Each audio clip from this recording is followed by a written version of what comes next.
La tienda de antiquidades vidas pasadas, en el número 17 de la calle Maple, tenía un aspecto diferente al que Vincent recordaba. El edificio victoriano, con sus estrechas ventanas y ladrillos envejecidos, parece ahora estar vivo y esperando. Las vitrinas que antes albergaban relojes y cámaras antiguas estaban cubiertas de negro, y un cartel en la puerta decía, cerrado peludo. Pero había un leve movimiento tras el cristal, como si alguien o algo se moviera en el interior. Sin querer visto la cinta policial de la entrada andaba al viento, el único punto brillante en la tienda, por lo demás vacía. El detective Shelby la apartó y secó su lave. Como funcionario que investiga el asunto, tengo acceso, explicó, al notar la mirada inquisitiva de Eleanor. Pero será mejor que nos demos prisa. Si alguien nos ve aquí. No termino la frase, pero deduce. Entenderán las implicaciones. Tres personas irrumpiendo en una escena del crimen salada. Uno de ellos un detective que se excedía en su autoridad. No había forma de explicarlo con lógica. La puerta se abrió con un crujido, como si la tienda se resistiera a dejar entrar. A los clientes.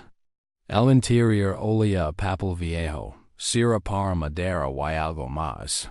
Metálico, frío, como sangre. Vincent sintió de inmediato que su sinestesia reaccionaba a ese lugar. El aire se sentía denso, saturado de tonos de azul intenso y morado, con un regusto exquisito en la lengua. ¿Lo sientes? Susurró, dando el primer paso hacia adentro. ¿Qué? Exactamente? Preguntó Shelby, mirando a su alrededor. Tensión. Como si el aire estuviera electrificado. Eleanor asintió, su rostro pálido bajo la tenue luz de la tienda. Es un lugar de poder, dijo en voz baja. Un punto donde se cruzan las líneas temporales.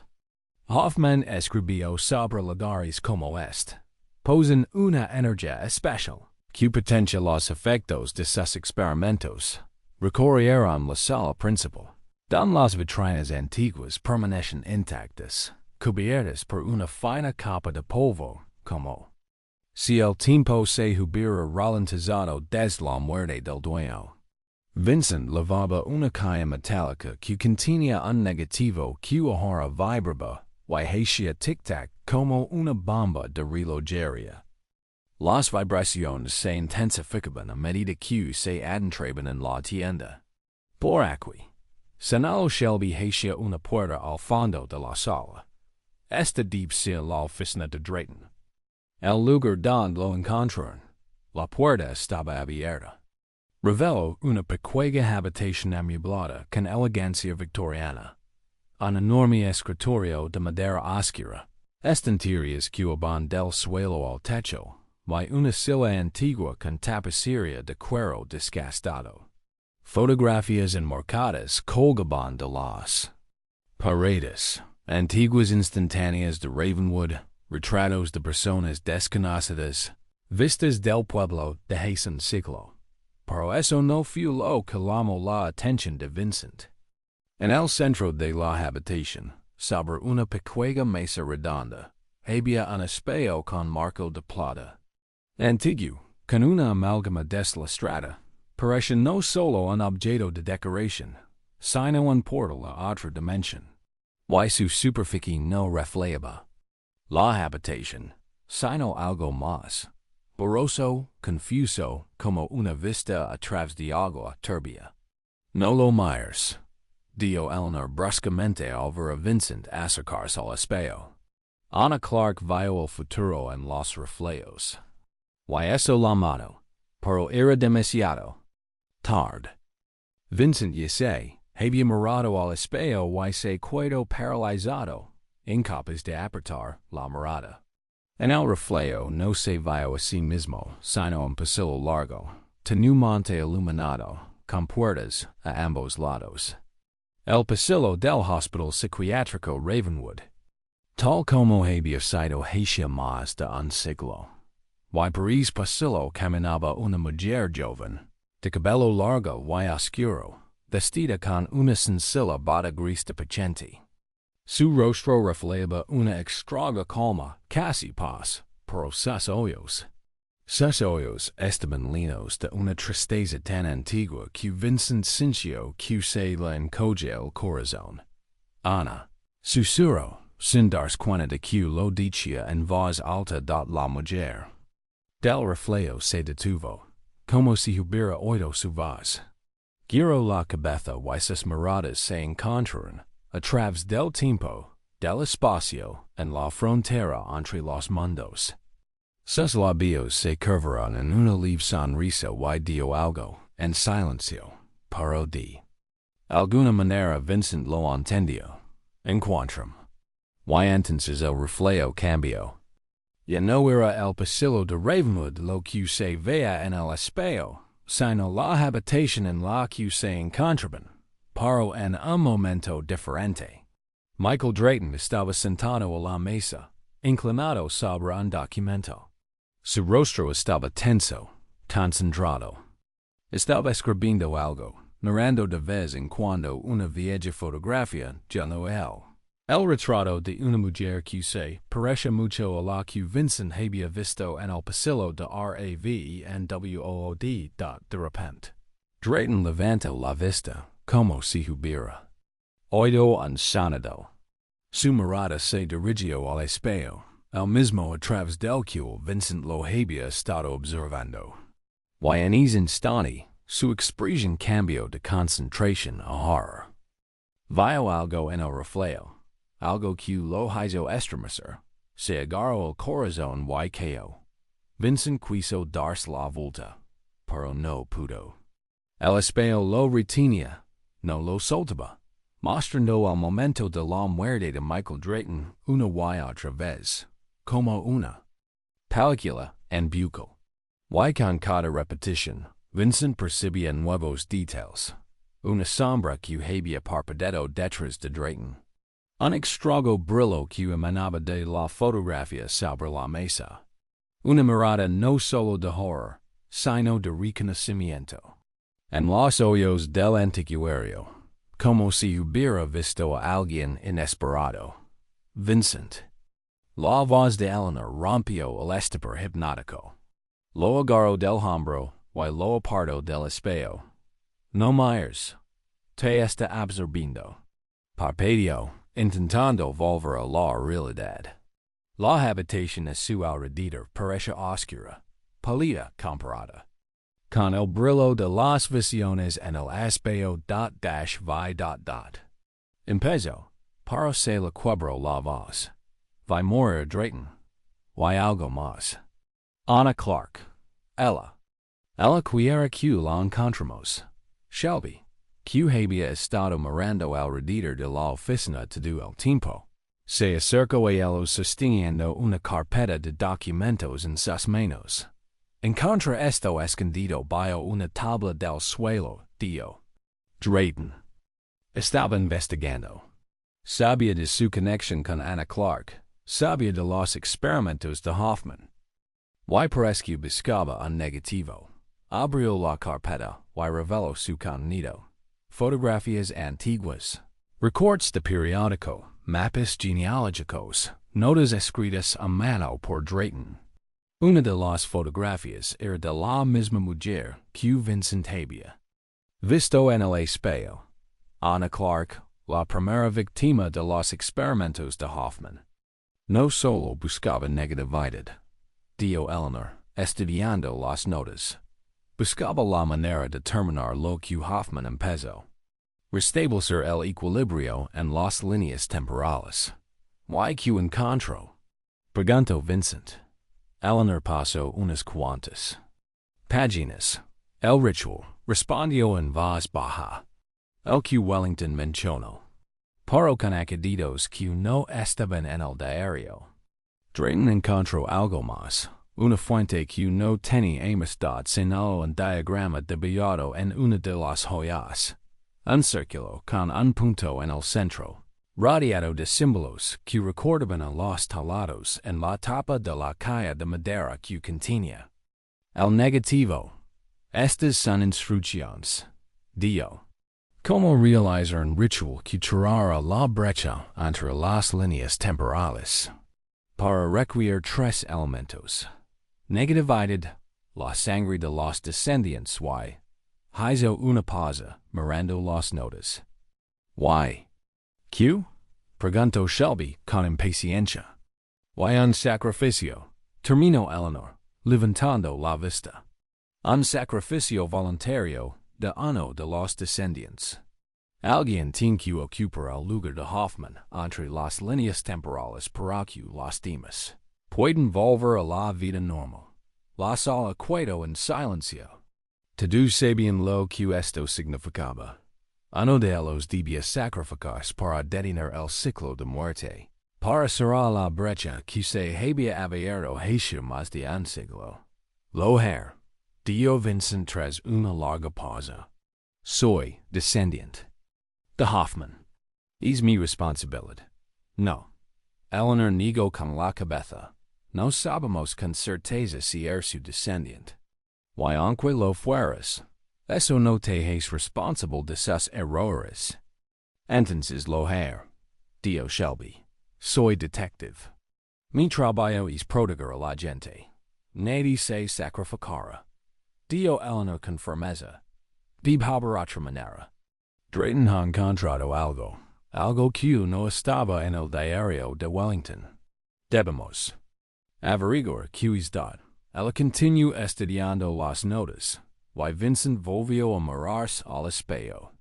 Ahora solo reflejaba una habitación, un espejo común y corriente, aunque antiguo. Pero sabía que era solo una ilusión de normalidad. Tras esa superficie se extendía otro mundo, otro tiempo, y Anna Clark estaba allí, esperando hacer un contra dio doc metálica que contenía el negativo que había dejado sobre la mesa. Empezó a temblar con más fuerza, y el tic-tac se hizo más fuerte, más insistente. Vincent abrió la tapa. El negativo brillaba con más intensidad que antes. Y la imagen había cambiado. Ahora mostraba claramente no solo al grupo de pacientes frente a Ravenwood, sino también rostros nuevos en los bordes. Rostros que no deberían haber estado allí. No. De ellos era Michael Drayton, no como antes de morir, sino como un joven lleno de vida.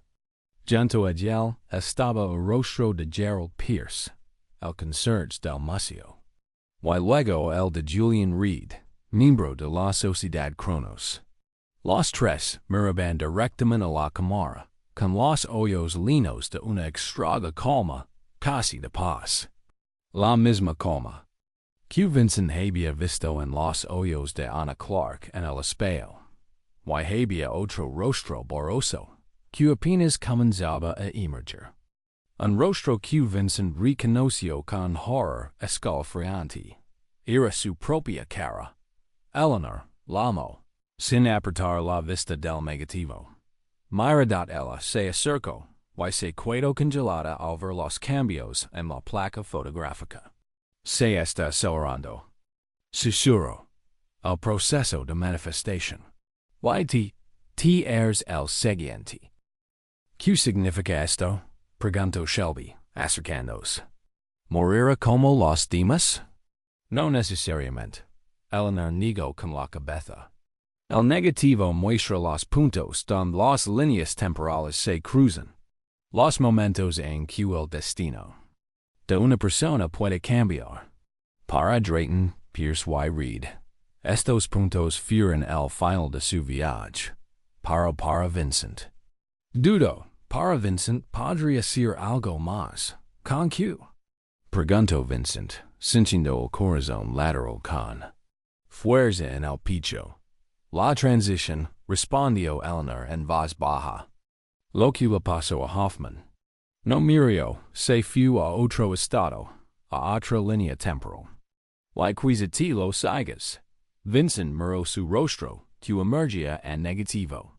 Se hacía más claro con cada segundo que pasaba, y su expresión no era de horror, como la de las otras víctimas, sino de una extraña aceptación, casi de buena voluntad. Tengo que hacerlo, Dio. Terminar lo que Hoffman empezó. Cerrar la brecha. Pero no sabemos cómo realizar el ritual correctamente, replicó Eleanor. Drayton encontró algo que no está en nuestras fuentes. Algo importante. ¿Cuál es la respuesta este aquí? Dio Shelby, señalando al espejo. Si Anna Clark realmente intenta contactarnos a través de esto, double quotes, Vincent volvió a mirarse al espejo. Esta vez no era la habitación lo que se reflejaba, sino el pasillo de Ravenwood. Y no era solo Anna quien caminaba por ese pasillo, sino también otros. Drayton Pierce, Reed. Todos los que ya habían cruzado la frontera entre los mundos. Se dirigían hacia la puerta al final del pasillo, la puerta que emitía una extraña luz pulsante. Y tras esa puerta había un hombre. Alto, delgado, con un traje de finales del siglo XIX. Su rostro estaba parcialmente oculto por la sombra, pero Vincent lo reconoció por fotografías. Edward Hoffman. El hombre que lo empezó de do. El hombre cuya sangre pudo haber corrido por las venas de Vincent. Hoffman levantó la mano como para saludarlos. Y en ese instante el negativo en la caja metálica se iluminó con una luz brillante que llenó toda la habitación. El tic-tac se convirtió en un zumbido continuo. Y Vincent sintió que algo le sucedía al espacio que lo rodeaba. Se deformaba. Se estiraba. Como si la realidad perdiera densidad. Está empezando. Susurró Eleanor. La fusión de las líneas temporales. El momento en que todo puede cambiar. Vincent las miró a ella y Shelby. Sus figuras parecen borrosas, indistintas, como si estuvieran aquí y en otro lugar. Había miedo en sus ojos, pero también determinación. Determinación para llegar hasta el final.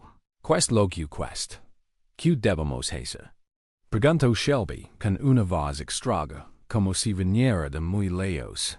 Completa el ritual, respondió Vincent, sintiendo que la confianza crecía en su interior. Haz lo que deba hacerse.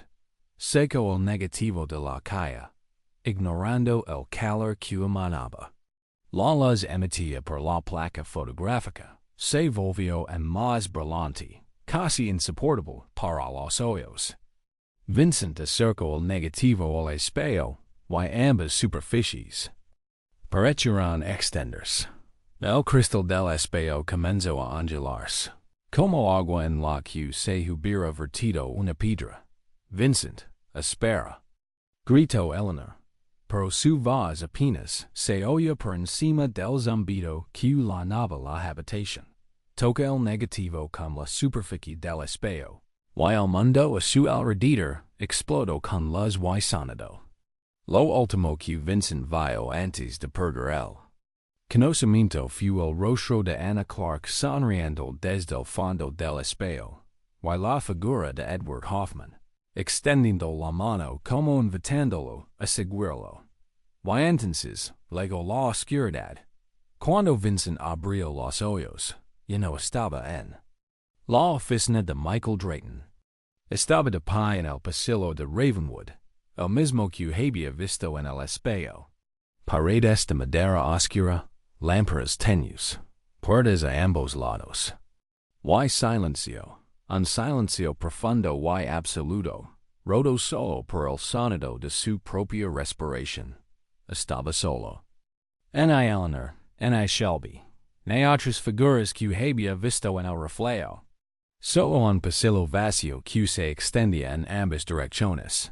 Y puertas, docenas de puertas, cualquiera de las cuales podría contener la respuesta a un misterio que había comenzado hace más de un siglo. Vincent dio un paso adelante, while suelo crugio bio supai, un sonido ensordecido en el silencio circundante. Se miró las manos. Parecen translucidas, como si no fuera del todo material en ese lugar, en ese tiempo. Benvenido, dio una voz detrás de él. Vincent se giró y vio a Edward Hoffman tal como aparecía en las fotografías. Delgado, con ojos penetrantes y labios finos y apretados en una línea tensa. Pero había algo más en él. Un cansancio que no se veía en las fotografías y una profunda tristeza, como si cargara con el peso de siglos sobre sus hombros. ¿Dónde estoy? Preguntó Vincent, aunque ya sabía la respuesta. Entre, respondió Hoffman. En el pasado, en el presente, en el futuro. En el punto donde se cruzan todas las líneas temporales. En el lugar que crica mis experimentos, y en el que he estado atrapado durante más de un siglo. O un paso adelante. Y Vincent notó que la figura de Hoffman también era translucida, como si fuera un fantasma o una proyección. Has venido a terminar lo que empezó, continuó Hoffman. A cerrar la brecha, a restablecer el equilibrio. Pero no sabes el precio que tendrás que pagar. Un sacrificio, dijo Vincent. Un sacrificio voluntario, de uno de los descendientes. Hoffman. Sonrió, una sonrisa triste y comprensiva. No exactamente, dijo. No es un sacrificio en el sentido de muerte. Es un sacrificio en el sentido de elección. Alguien tiene que cuidarse aquí para mantener el equilibrio. Alguien que ancla todas las líneas temporales. ¿Y es alguien ti? Se dio cuenta Vincent. Todos estos ecos has estado aquí, impidiendo que la brecha se amplie. Sí, asintió Hoffman, pero estoy cansado. No puedo hacer esto eternamente. Y ahora. Miró a Vincent con esperanza y miedo. Ahora espero que ocupes mi lugar. Al menos por un tiempo. Vincent sintió crecer en su interior una comprensión profunda y intuitiva de lo que sucedía, no solo intelectual. Su sinestesia funcionaba de forma diferente allí, en este lugar entre mundos. No solo veía los colores de los sonidos, y saboreaba las emociones, sino que sentía la esencia misma de la realidad. Veía los hilos de las líneas temporales entrelazándose a su alrededor. Loher, dijo. Me quedaré aquí, pero primero tienes que mostrarme todo. Tengo que entender qué pasó, qué hiciste y cómo solucionarlo. Hoffman asintió y extendió su mano. Entonces vámonos. No tenemos mucho tiempo. Tus amigos están en peligro. Y él. Negativo. El negativo en nuestras muertes futuras. Vincent tomó la mano de Hoffman y el mundo a su alrededor cambió. El corredor de Ravenwood desapareció y se encontraron en otro lugar. El laboratorio, donde hace más de un siglo comenzó un experimento que cambió el curso del tiempo y el destino de decenas de personas. Aquí. Entre mundos, Vincent tuvo que encontrar respuestas. Y quiz es una manera de corregir los errores del pasado sin sacrificar el futuro. Pero el precio siempre ha sido alto. Y esta vez no será la excepción. El laboratorio de Edward Hoffman existía fuera del tiempo. Allí, en el espacio entre mundos, se conservaba tal como había sido el día de su último experimento. Frascos con líquidos desconocidos, titulaban con una luz tenue. Extragos dispositivos zumbaban silenciosamente y el aire olía químicos. Ozono y algo metálico, que recordaba a sangre. Pero había una diferencia. Todo a su alrededor parecía translucido, borroso, como un reflejo en agua turbia. La realidad allí era inestable, a punto de cambiar al más mínimo ros. Vincent se encontraba en medio de este espacio fantasmal, sintiendo que su propio cuerpo se volvía cada vez menos material. Podía ver a través de sus manos, observar cómo la luz las atravesaba, refractándolos y creando patrones de arcoíris. Su sinestesia funcionaba de forma diferente. No solo asociaba sonidos con colores y olores con texturas, sino que veía conexiones entre las cosas, hilos de causa y efecto, que se extendían a través del tiempo y el espacio.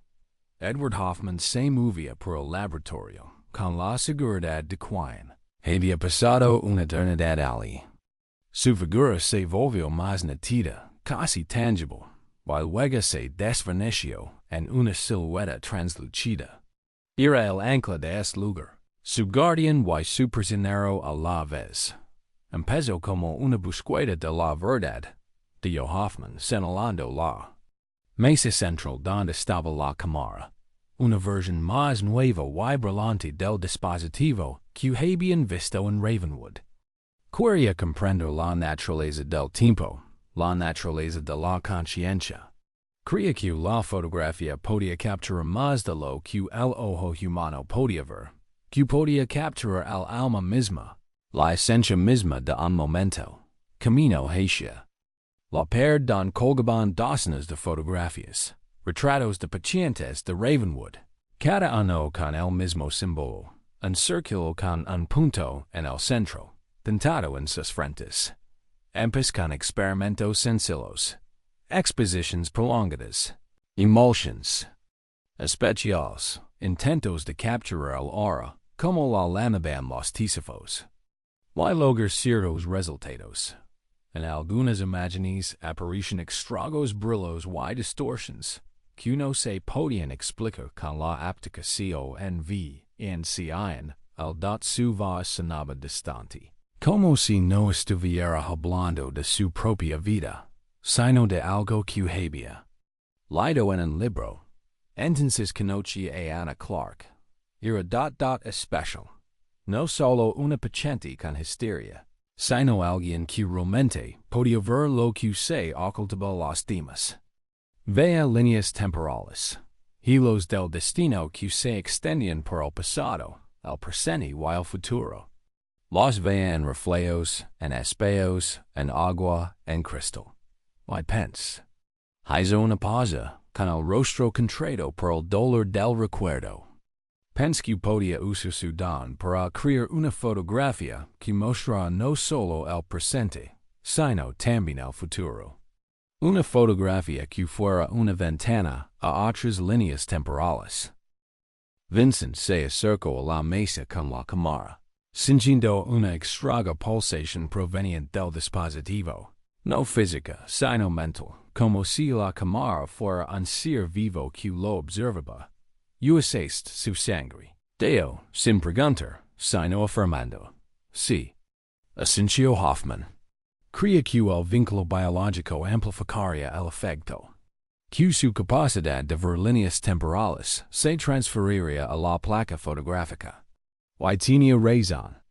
Mucha razón en dad. Se dirigió al armario y sacó una caja de madera, exactamente la misma en la que Vincent había recibido el negativo. Dentro había una placa de vidrio idéntica a la que había permanecido en el mundo de los vivos. El primer negativo tuvo éxito, pero fue limitado, continuó Hoffman. Solo mostraba el futuro de Ana, su muerte, que se suponía que ocurriría en una semana. Intenté advertirlo, cambiar el curso de los acontecimientos, pero negó con la cabeza. Pero algunos puntos en las líneas temporales son feos.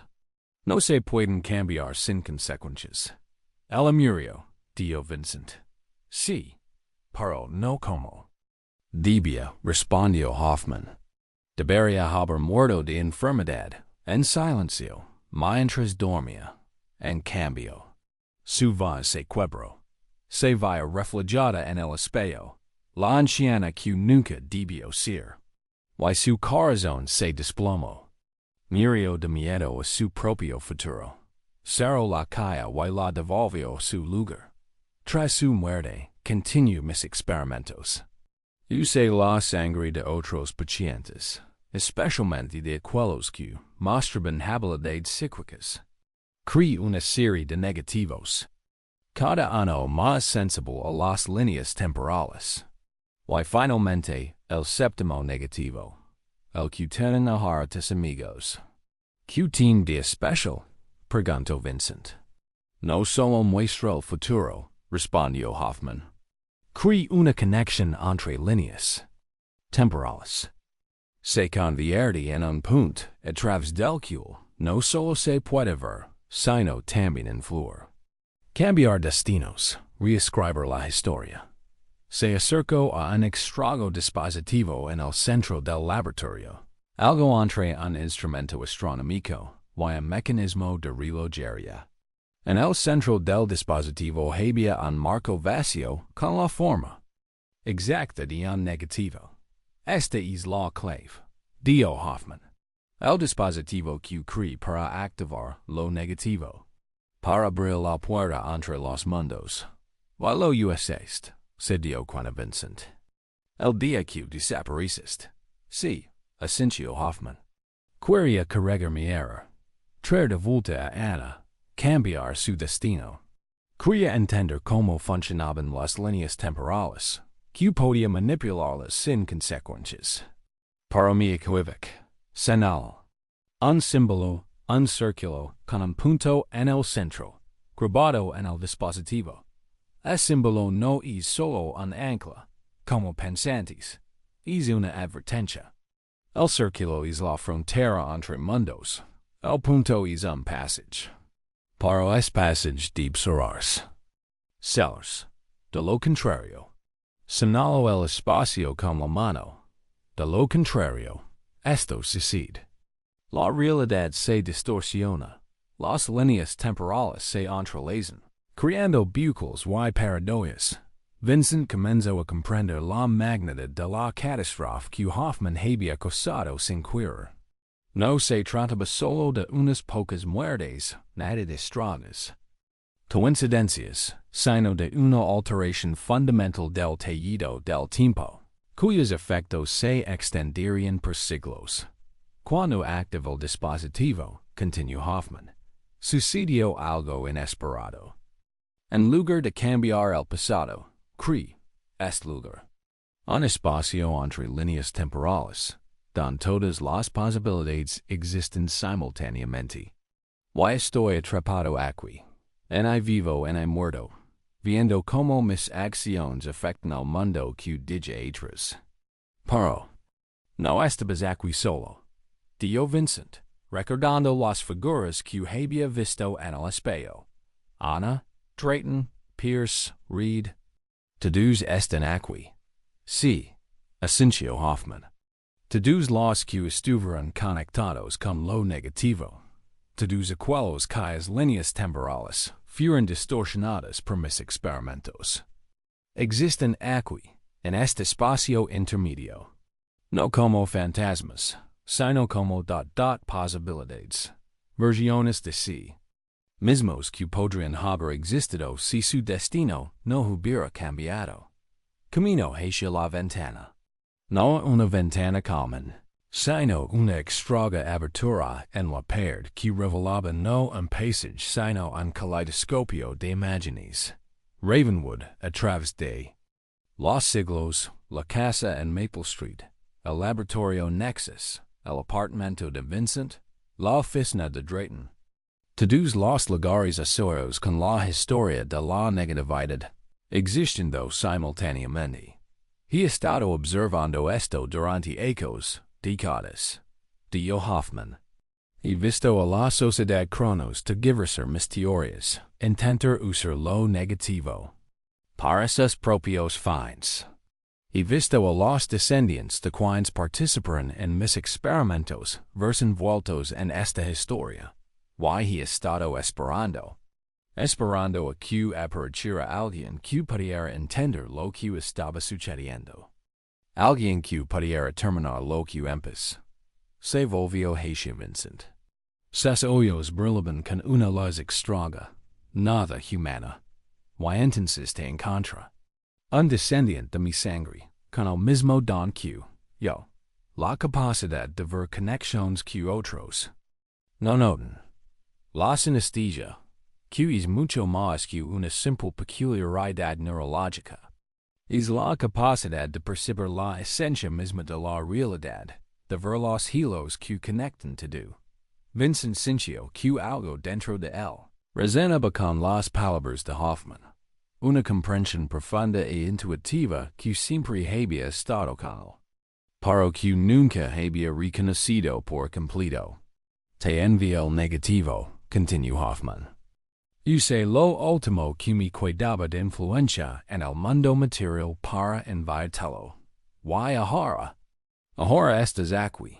Y podemos terminar lo que hay que terminar. ¿Cómo? Preguntó Vincent. ¿Cómo podemos cerrar la brecha y restablecer el equilibrio? Hoffman señaló un dispositivo en el centro del laboratorio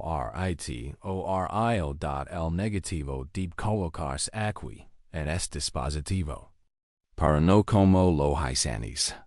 No con la intención de cambiar el pasado, sino con la de restaurar el curso natural del tiempo. Y por ello, se requiere un sacrificio. ¿Mi vida? Preguntó Vincent. No. Hoffman negó con la cabeza. No es una vida, sino una decisión. Alguien tiene que quedarse aquí, ocupar mi lugar, convertirse en el ancla que mantenga el equilibrio temporal. Y es alguien tiene que hacerlo voluntariamente, con plena comprensión de las consecuencias. Miró a Vincent con esperanza y miedo. Pensé que serías ti. Que ocuparías mi lugar, permitiéndome finalmente encontrar la paz. Pero ahora entiendo. Otra maneridad se acercó a la perdón colgable la fotografía. Un retrato grupal de pacientes y personal de Ravenwood, el mismo que había sido capturado en el negativo. Pero esta versión no tenía borrones, distorsiones, ni sombras extrañas. Era simplemente una fotografía antigua que capturaba un momento del pasado. Podemos restaurar el momento original, dijo Hoffman. Volver al punto donde todo comenzó, y cambiar no el pasado en el futuro, sino el presente mismo. Crear una nueva línea de tiempo donde mis experimentos nunca llegaron tan lejos, donde la negatividad nunca se convirtió en un punto entre mundos. Pero ¿no es lo mismo que intentaste hacer antes? Preguntó Vincent. ¿Cambiar el pasado? No, Hoffman negó con la cabeza. No hablo de viajar en el tiempo, ni de cambiar lo que ya ha sucedido. Hablo de crear una alternativa, una nueva rama. De la realidad que existirá paralela a la que conocemos. Una rama donde se restaurar el EQU, ILIBR, señaló el dispositivo. Requiere tres elementos. Negatividad, la sangre de los descendientes y un sacrificio voluntario. Pero el sacrificio no tiene por qué ser total. Basta con que alguien renuncie, aparte de su tiempo, su futuro, para crear una nueva oportunidad. Vincent empezó a comprender. No la muerte, ni la desaparición, sino la separación. Una parte de él permanecería aquí, en este espacio intermedio, para mantener el equilibrio. Mientras que la otra parte regresaría al mundo real para seguir viviendo. Estoy listo, dijo. Pero ¿cómo regreso? ¿Cómo les advierto Eleanor y Shelby lo que hay que hacer? Hoffman señaló un espejo colgado en la pared del laboratorio, exactamente igual al que había en la oficina de Drayton. A través de esto, dijo. Los espejos no son simplemente superficies reflectantes, sino portales entre mundos. Ana vea el futuro en los reflejos no porque tuviera un don sobrenatural, sino por su conciencia era especialmente sensible a estos portales. Podia ver a través de ellos y, a veces, atravesarlos. Condujo a Vincent hasta el espejo. Concentrate en tus amigos, en el lugar donde los tallaste. Imagínatelo con la mayor claridad posible. Y el espejo te mostrará el camino. Vincent se paró frente al espejo mirándose. Al principio, solo vio su reflejo, translucido, borroso, con ojos que brillaban con una luz extraña, no del todo humana. Pero luego, al concentrarse en la imagen de la oficina de Drayton, Eleanor y Shelby, el reflejo comenzó a cambiar. La superficie del espejo se ondulaba como agua revuelta, y tras él emergía otra escena. La oficina de un antiquario, con Eleanor inclinada sobre un negativo sobre la mesa, y Shelby de pie junto a la ventana, observando atentamente la oscuridad tras el cristal. Sus rostros estaban distorsionados por la preocupación y el miedo. Están en peligro, se dio cuenta Vincent. El negativo sigue activo, sigue mostrando futuras muertes. Sí, asintió Hoffman. Y ahora los muestra muriendo. El círculo se cierra. Las líneas temporales se desmoronan. Si no lo detenemos ahora, serán las próximas víctimas. Vincent extendió la mano hacia el espejo, y sus dedos recorrieron la superficie como si no fuera sólida sino líquida. Sintió una frialdad que la calaba hasta los huesos, y una extraña resistencia, como si algo intentara retenerlo. Vayan, dijo Hoffman. Encuéntrenlos, explíquenos qué hacer. Pero recuerden, no tienen mucho tiempo. Cuanto más tiempo permanezca activo lo negativo, más se distorsionarán las líneas de tiempo, y más víctimas se cobran. Vincent asintió y dio un paso adelante, sumergiéndose en el espejo. Lo último que vio antes de que la superficie se tirara tras él fue el rostro de Hoffman, una extraña mezcla de esperanza y tristeza. El rostro de un hombre que había cargado con el peso de sus errores durante demasiado tiempo, y que ahora finalmente veía la posibilidad de redención. Y entonces el mundo a su alrededor se desvaneció, y Vincent se sintió absorbido por un torbellino de imágenes, sonidos y sensaciones, fragmentos de tiempo y espacio que pasaban a una velocidad vertiginosa. Vio a Ravenwood a través de los siglos, a Anna Clark de pie frente a un espejo, a Michael Drayton examinando documentos antiguos, a Julian Reed realizando un extraño ritual en un edificio abandonado. Vio a Eleanor estudiando el diario de Wellington, a Shelby de pie junto al cuerpo de una víctima, a él mismo recibiendo un paquete con un negativo. Todas estas imágenes se fusionaron en única corriente. Un caleidoscopio de posibilidades y probabilidades, una danza de líneas de tiempo que se entrelazaban y divergían, creando un patrón demasiado complejo para la comprensión humana. Y en algún lugar de las profundidades de ese arroyo, Vincent oyó una voz, no la de Hoffman, en la de Anna, en la de nadie que hubiera conocido, sino otra, antigua, como la voz misma del tiempo. Da la elección siempre tiene un precio. El equilibrio siempre debe restaurarse. Que estés dispuesto a dar para arreglar lo que está roto? Vincent no respondió con palabras, sino que con todo su ser, con toda su esencia, expresó su disposición a sacrificar una parte de sí mismo para salvar a otros, para cerrar la brecha entre los mundos, para restablecer el flujo natural del tiempo. Y la voz pareció aceptar su respuesta, porque el flujo de imágenes comenzó a ralentizarse, a concentrarse, a convertirse en una escena específica, la oficina de Michael Drayton, donde Eleanor y Shelby esperaban su regreso, Vincent se sintió atraído por la escena. La realidad es su alrededor se volvía más densa, más material. Cerró los ojos, dejándolos levar por la corriente. Y cuando los abrió de nuevo, estaba de pie en la oficina del antiquario, frente al espejo que acababa de dejar. Elena gritó cuando lo vio. Y Shelby se giró bruscamente, buscando instintivamente su arma. Vincent, gritó Elena, corriendo hacia él. Has vuelto, creemos. Temíamos que, hizo una pausa, notando los cambios en su apariencia. Vincent seguía siendo translucido. Su figura parecía brillar, a veces volviéndose más material, a veces casi desapareciendo.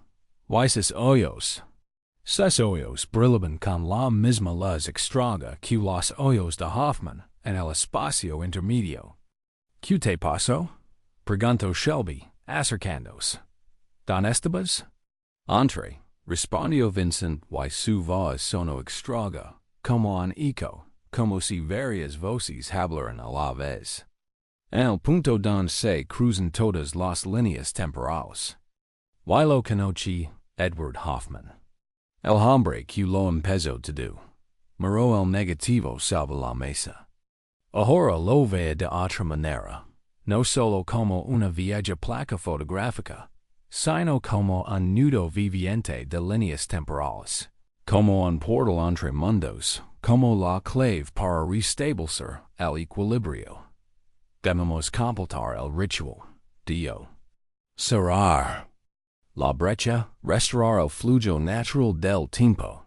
Y sé cómo hacerlo. Extendió la mano hacia el negativo, y espareció acercarse a él, brillando con más intensidad, vibrando con más fuerza. Vincent podía sentir su latido, su vida, su conexión con todos los que habían sido tocados por los experimentos de Hoffman. Para lograrlo, continuó, mirando a Eleanor y Shelby, necesitaremos la sangre de los tres. La sangre de los descendientes de los que participarán en el experimento original. Y mi sacrificio. ¿Qué sacrificio? Preguntó Eleanor tensa. Una parte de mí necesita cuidarse ahí, respondió Vincent. En el espacio intermedio, para mantener el equilibrio, para evitar que las líneas temporales se derrumben. No. Eleanor negó con la cabeza. Tengo que haber otra manera. No te deja es mi decisión, interrumpió Vincent. Y el atón. Para no desaparecer del todo, una parte de mí regresará, vivera. Solo que, de forma diferente. Miró el espejo que ya no reflejaba. El laboratorio de Hoffman, sino simplemente una habitación. Para sabía que el portal existía. Que más allá de esta superficie se extendía otro mundo, otro tiempo, y que Hoffman estaba allí, listo para terminar lo que había comenzado. Hacia más de un siglo. Tenemos que actuar rápido, dijo Vincent. El negativo sigue activo, sigue mostrando futuras muertes. Y ahora, miró la superficie de la placa, donde emergían nuevos rostros. Ahora muestra sus muertes. Eleanor y Shelby se miraron, y en sus ojos, Vincent vio comprensión y determinación. Estaban dispuestas a arriesgarse, a confiar en él, a hacer lo que fuera necesario para detener el ciclo de muerte y desaparición. ¿Qué debemos hacer? Preguntó Shelby. Vincent miró el negativo que brillaba sobre la mesa, el espejo que ocultaba. El portal entre mundos, a sus amigos, listos para seguirlo hacia lo desconocido. Y comenzó explica. Un ritual que cerraría la brecha, restablecería el equilibrio, y quizás cambiaría el curso de la historia. Para incluso mientras hablaba, una parte de él ya no estaba allí. En el intermedio, con Hoffman, con Ana, con todos aquellos atrapados en el vortex de líneas temporales distorsionadas. Y hice parte sabia que el precio sería alto, que algunas puertas, una vez abiertas, nunca podrán cerrarse del todo. Y que algunas decisiones cambiaban no solo el futuro, sino la esencia misma de quien las tomó. La puerta prohibida se había abierto, y ahora debían cruzarla para encontrar el camino a casa. Un camino que tal vez los llevara no de vuelta a su lugar de origen, sino a un lugar completamente nuevo, una nueva realidad creada por sus propias acciones y sacrificios. El tiempo se agotaba. Había que tomar una decisión.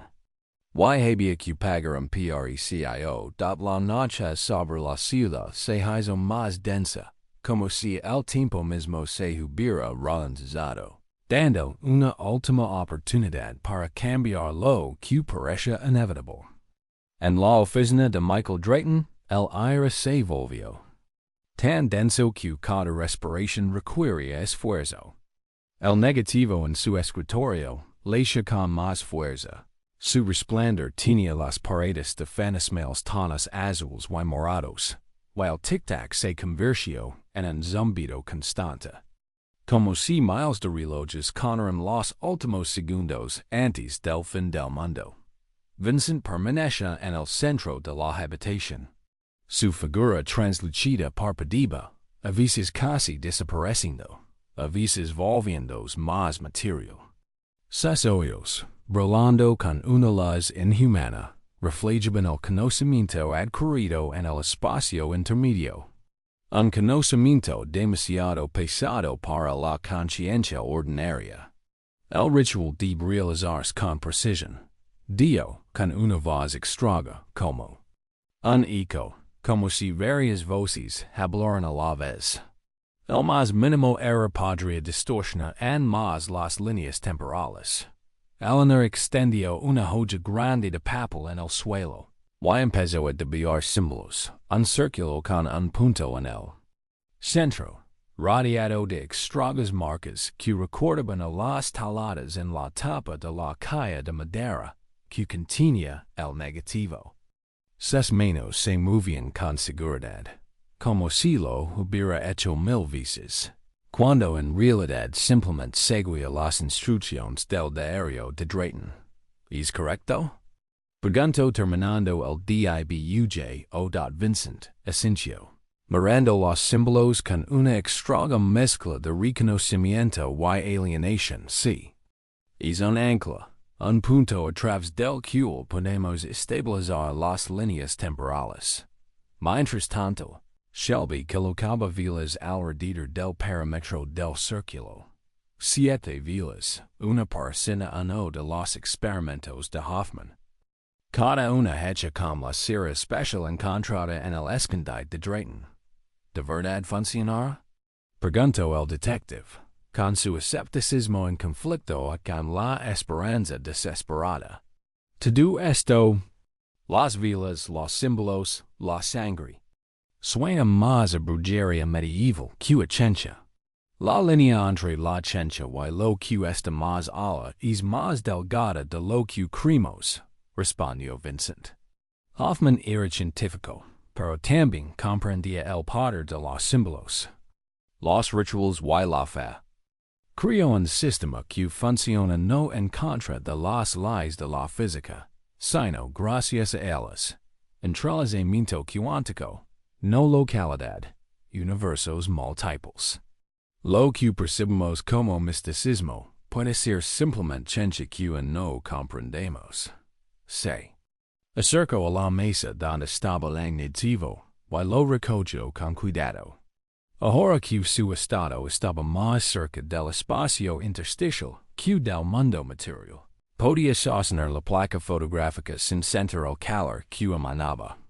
El negativo debe colocarse en el centro del círculo. Dio. Luego, cada uno debe añadir una gota de sangre a los símbolos que lo rodean.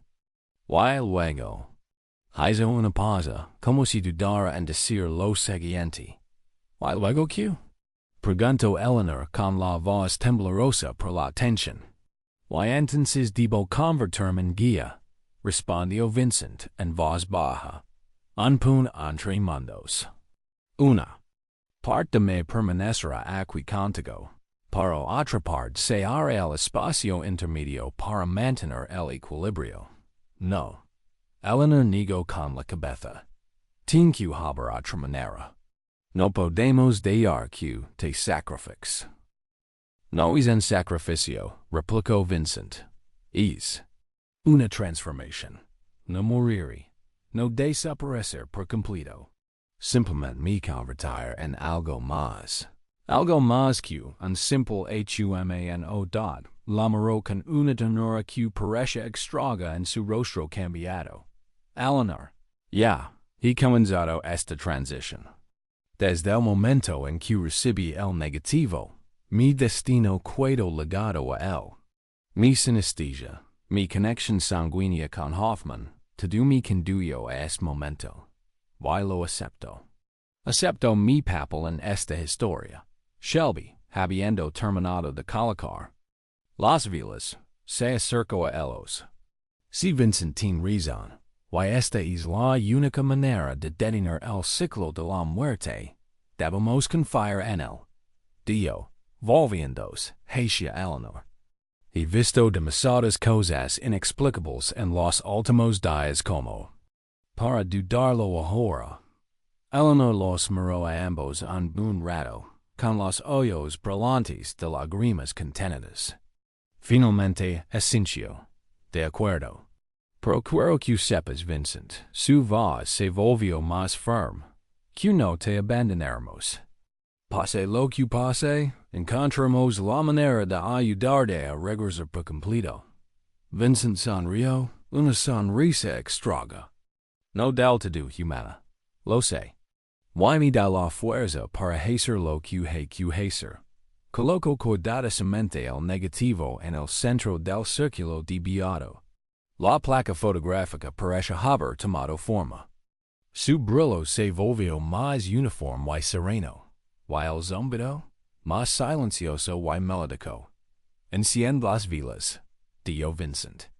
En el sentido de las agullas del reloj, empezando por el norte, Shelby hizo lo que le dijeron, y con cada vela encendida la habitación se volvía más cálida. Como si el fuego alegara no solo la oscuridad sino también el frío del espacio intermedio que se filtraba a través de la brecha entre los mundos. Cuando las 7 velas estuvieron encendidas, Vincent sacó de su bolsillo un pequeño cuchillo de plata, el mismo que encontró en el escondite de Drayton, con un mango decorado con el símbolo familiar de un círculo con un punto. Ahora la sangre, dijo. Unas gotas, nada más. En los símbolos que rodean el negativo, primero se pasó la hoja por la palma de la mano, y un extrago líquido empezó a fluir del corte. No era exactamente sangre, sino algo más ligero, casi brillante. Dejó caer unas gotas sobre uno de los símbolos, y brilló con la misma luz que emanaba del negativo. Eleanor y Shelby siguieron el ejemplo. Y con cada gota de sangre, los símbolos cobraron vida, empezaron a brillar y latir al ritmo del negativo. El aire de la habitación se volvió más denso, más pesado, como saturado de electricidad antes de una tormenta. Ahora, dijo Vincent, cuando todos los símbolos se habían iluminado, debo completar el ritual. Convertirme en guía dot se paró. En el centro del círculo, junto al negativo, y cerró los ojos. Su figura empezó a cambiar, a volverse en menos material, como si se disolviera en el aire. Pero al mismo tiempo, apareció una segunda figura, una copia exacta de Vincent, pero más nítida, más real. ¿Qué pasó? Susurró Eleanor, mirando esa extraña bifurcación. Separación, respondió Vincent, con la voz emanando de sordos. Ambas figuras a la vez. Una parte me se veía, otra parte se queda la version fantasmal de Vincent, comenzó a descender lentamente, como si se hundiera en el suelo, hacia la realidad misma. Su rostro era una extraña mezcla de dolor y éxtasis, como si experimentara agonía y liberación a la vez. En ese momento, el negativo se encendió con una luz cegadora que llenó toda la habitación. Los símbolos en el suelo brillaron más, fundiéndose con la luz de las velas, creando un patrón extraño y hipnótico. El zumbido se intensifica, convirtiéndose en una vibración que se siente no solo en los oídos, sino en todo el cuerpo, en todo el ser. Y entonces ocurrió algo increíble. El espejo de la pared, el mismo por el que Vincent había regresado del espacio intermedio, empezó a cambiar. Su superficie empezó a ondularse como un liquido, y tras él emergieron figuras. Docenas, cientos de figuras, de pie en un pasillo interminable. Todos aquellos que habían estado conectados con lo negativo, todas aquellas líneas temporales, habían sido distorsionadas por los experimentos de Hoffman. Ana Clark estaba de pie al frente, con el rostro sereno, casi en paz. A su lado estaban Michael Drayton, Gerald Pierce, Julian Reed, y muchos otros cuyos nombres desconocen. Y detrás de todos ellos, la alta figura de Edward Hoffman, cuyos ojos brillaban con la misma extraña luz que los de Vincent. Están esperando, dijo Vincent, con una voz ahora distante. Esperando ser liberados. Esperando que se restablezca el equilibrio. La versión fantasmal de su cuerpo había desaparecido casi por completo, disolviéndose en la luz que emanaba del negativo. Para la versión material se había vuelto más clara, más real, aunque sus ojos brillaban con la misma luz inhumana. Ya casi termino, susurró. Solo una cosa más. Extendió la mano para coger el negativo, que se elevó en el aire, flotando entre sus palmas. La placa empezó a cambiar. La imagen se volvió cada vez más nítida, desapareciendo todas las distorsiones, los desenfoques y las sombras extrañas, dejando solo la imagen original. Un grupo de pacientes y personal de Ravenwood capturada. En el momento en que todo seguía siendo normal, cuando las líneas de tiempo no estaban distorsionadas. Aquí está, dijo Vincent. El momento original. El punto donde todo empezó. Se miró en el espejo, donde las figuras en el pasillo comenzaron a moverse, no hacia él sino en otra dirección, como si se fueran, liberándose de la conexión con este mundo. Están regresando, susurró. Cada uno a su tiempo, cada uno a don pertenece. Ana Clark se dio la vuelta antes de desaparecer por el pasillo, y su mirada se cruzó con la de Vincent. Había gratitud en sus ojos, perdón y algo más. La promesa de que este no era el final, de que se volverían a encontrar en otro momento, en otro lugar. Y entonces, ella desapareció, y con ella todas las demás figuras, dejando solo un pasillo vacío que se extendía hasta el infinito. Y al final de ese pasillo estaba Hoffman, con una extraña mezcla de tristeza y alivio en su rostro. Gracias dio en silencio, pero Vincent entendió sus palabras. Ahora puedo descansar, y él también desapareció, disolviéndose en la luz que llenaba el pasillo. El negativo en las manos de Vincent brilló una última vez, con un brillo cegador, y luego se apagó, convirtiéndose en una placa fotográfica común y corriente.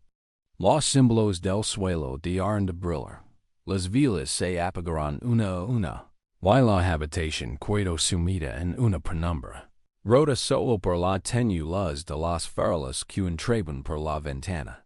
Vincent vio lentamente el negativo sobre la mesa. Y se giró hacia Eleanor y Shelby, Ses hoyos ya no brilban, pero había algo en ellos, un eco del conocimiento. La conexión con el punto intermedio que había encontrado.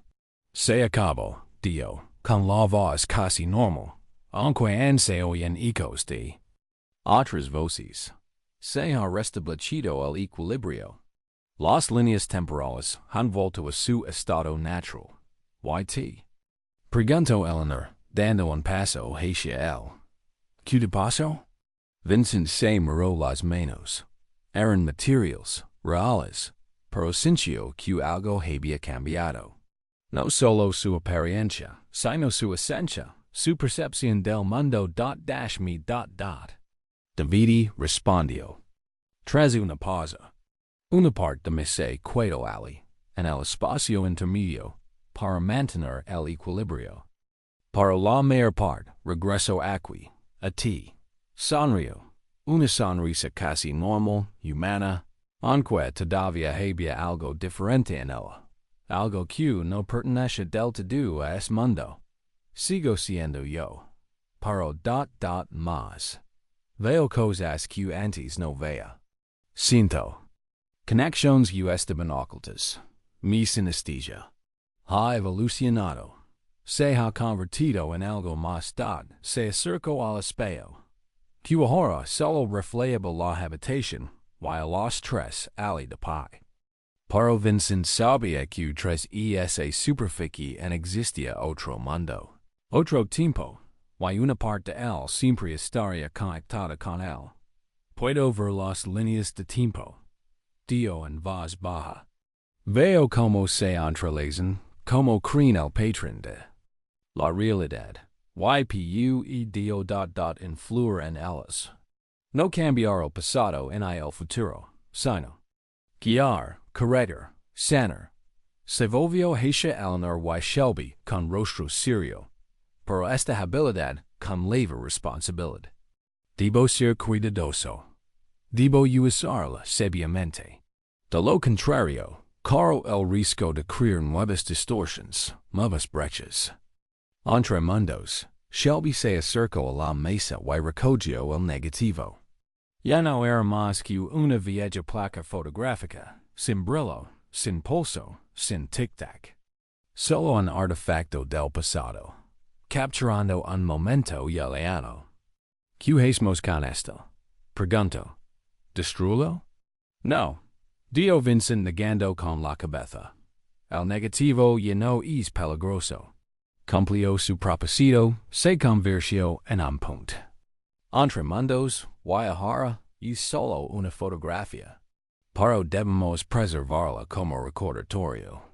Como evidencia de lo sucedido, y una advertencia para las generaciones futuras. Tomo el negativo de las manos de Shelby y lo coloco cuidadosamente dentro de la caja de madera. Hay un lugar donde estar a salvo, Dio. Un lugar donde se estudiará. Pero no se usará. Los archivos de la universidad, bajo la supervisión de Eleanor. Eleanor asintió, aceptando la responsabilidad. Me aseguré de que nadie repita los errores de Hoffman. Dio. Esa historia se preserva, pero no se repite. Se encontraban en la oficina de Michael Drayton. Tres hombres unidos no solo por la experiencia compartida, sino también por la sangre, la historia y el destino.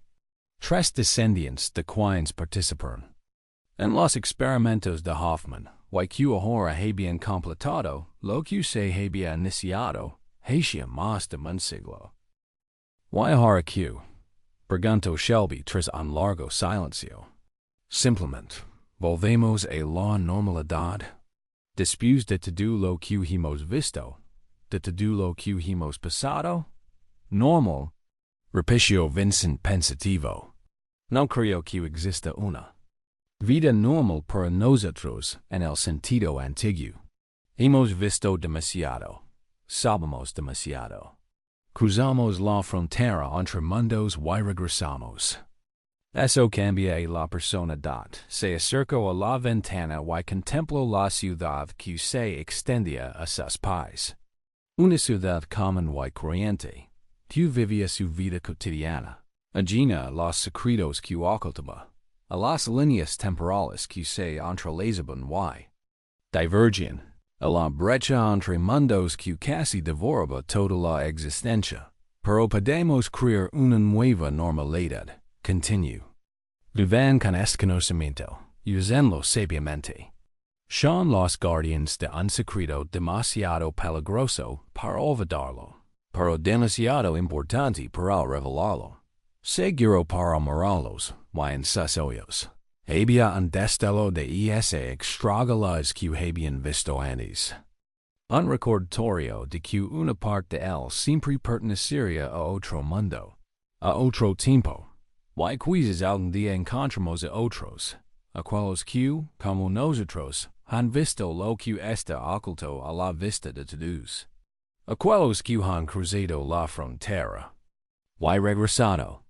Aquellos que pueden ayudarnos a comprender lo que significa estar entre mundos. Elena se acercó a él y tomó su mano. Cálida, viva, real, pero con algo más pulsando bajo la piel. Ali estaremos, Dio en voz baja. Pase lo que pase, lo superaremos llenos. Shelby Asensio y se unió a ellos. Como detective, juro proteger a la gente de las amenazas, tío. Y si esas amenazas incluyen líneas temporales distorsionadas y brechas entre mundos. Bueno, tendré que ampliar la definición de mi trabajo. Vincent sonrió, sintiendo la calidez de su apoyo, su comprensión. No estaba solo en este nuevo estado, en esta nueva realidad. Tenía amigos, camaradas, quienes vieron lo mismo que él. Y estaban dispuestos a seguir adelante con él. Salieron de la oficina de Drayton, dejando tras de sí símbolos en el suelo, velas apagadas, ecos del ritual que los había transformado a todos. Vincent lavaba la caja de madera que contenía el negativo. Ahora un artefacto, pero en importante, en ese GNI, FACA, Tivo la noche sobre la ciudad comenzó a desvanecerse. Y los primeros rayos del amanecer tenerán el horizonte de suaves tonos. Rosa y dorado. Un nuevo día, un nuevo comienzo, una nueva línea de tiempo, inalterada por los experimentos del pasado. Pero en lo más profundo de la mente de Vincent, podía oír los ecos de las voces del espacio intermedio, podía ver los rostros de aquellos atrapados en el vortex de líneas temporales distorsionadas. Y entre ellos estaba el rostro de Anna Clark, mirándolo con esperanza y promesa. Encuentram. La había dicho entonces en el espejo. Y ahora, con sus nuevos poderes, con su nueva comprensión de la realidad, podía hacerlo. Podía encontrarla. No en el pasado, que no podía cambiarse, sino en el presente, en una nueva línea temporal. Don su alma quizá había encontrado una nueva encarnación no era un final, sino un comienzo, un nuevo capítulo, una nueva historia, un nuevo viaje. Por el laberinto del tiempo y la memoria. Y Vincent estaba listo para ello, listo para explorar las fronteras entre los mundos, listo para hacer lo que se había convertido, no del todo humano, en nada más, sino un punto entre realidades, un guardián del equilibrio, un observador de las líneas temporales. ¿Cuál es real aquí? La pregunta ya no tenía una respuesta sencilla. Todos eran reales. Vincent en este mundo, la parte de él que permanece en el espacio intermedio, y todas las versiones de él que existen en otras líneas temporales. Todos eran partes del mismo todo, la misma historia, el mismo destino. Y esta historia apenas comenzaba. Habían pasado 3 semanas desde la noche en que se reequilibraron las líneas temporales.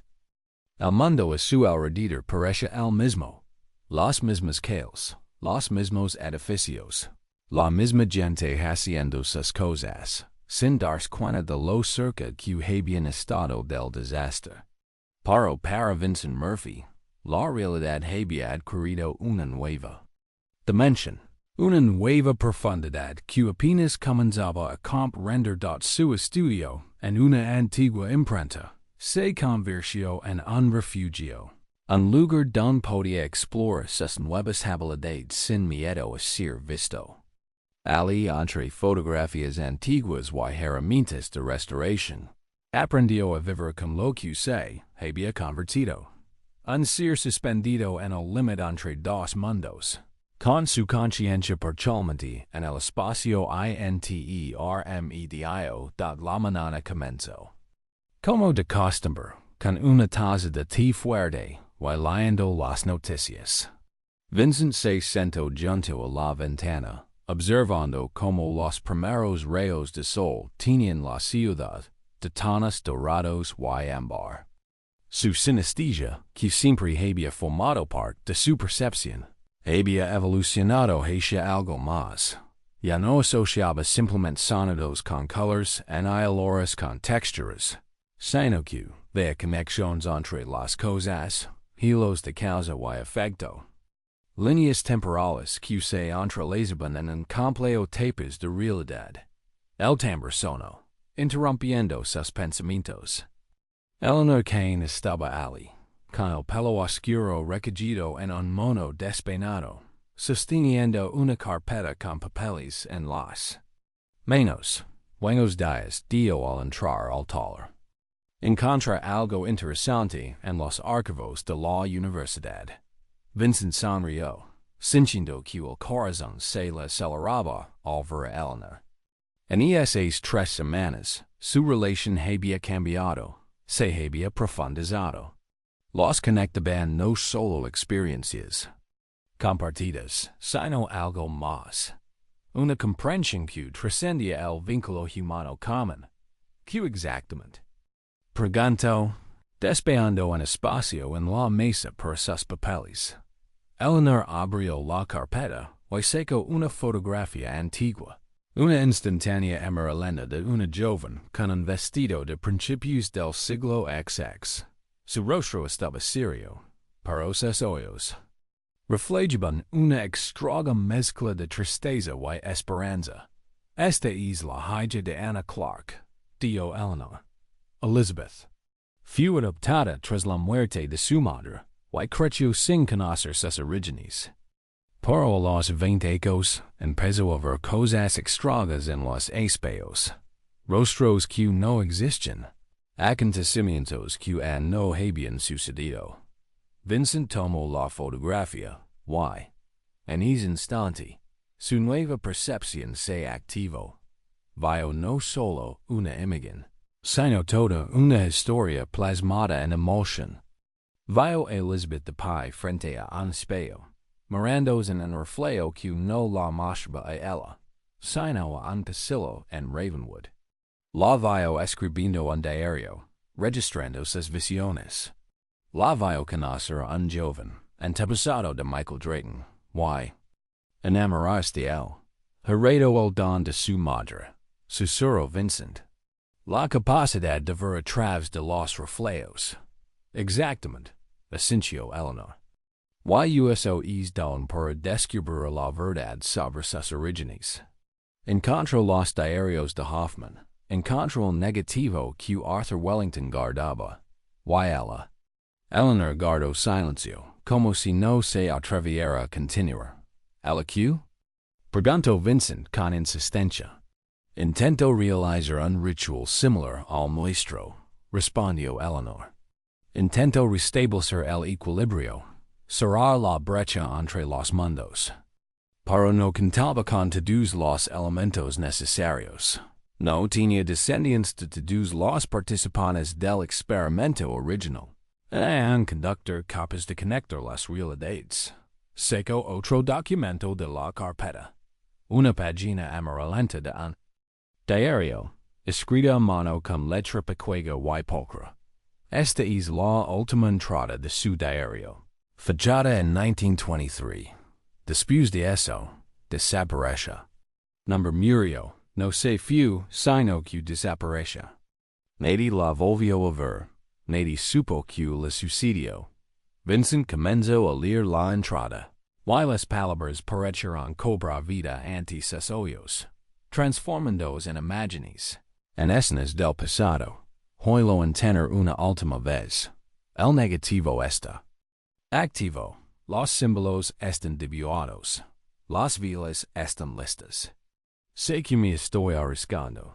No tengo todos los elementos necesarios para el ritual. No entiendo bien lo que estoy haciendo. Pero no puedo esperar más. Las distorsiones aumentan. Las líneas de tiempo se enredan cada vez más. Y temo que pronto sea demasiado tarde. A volver. Mi madre, Ana, está de pie en el pasillo entre los mundos, esperando, lamentando. Y debo responder a su llamada, debo encontrarla, debo terminar lo que Hoffman empezó. Si alguien encuentra este diario, que sepa esto. No me volví loco, no huí, no me suicide. Simplemente me mudé a otro lugar, a otro tiempo. Y tal vez algún día regrese.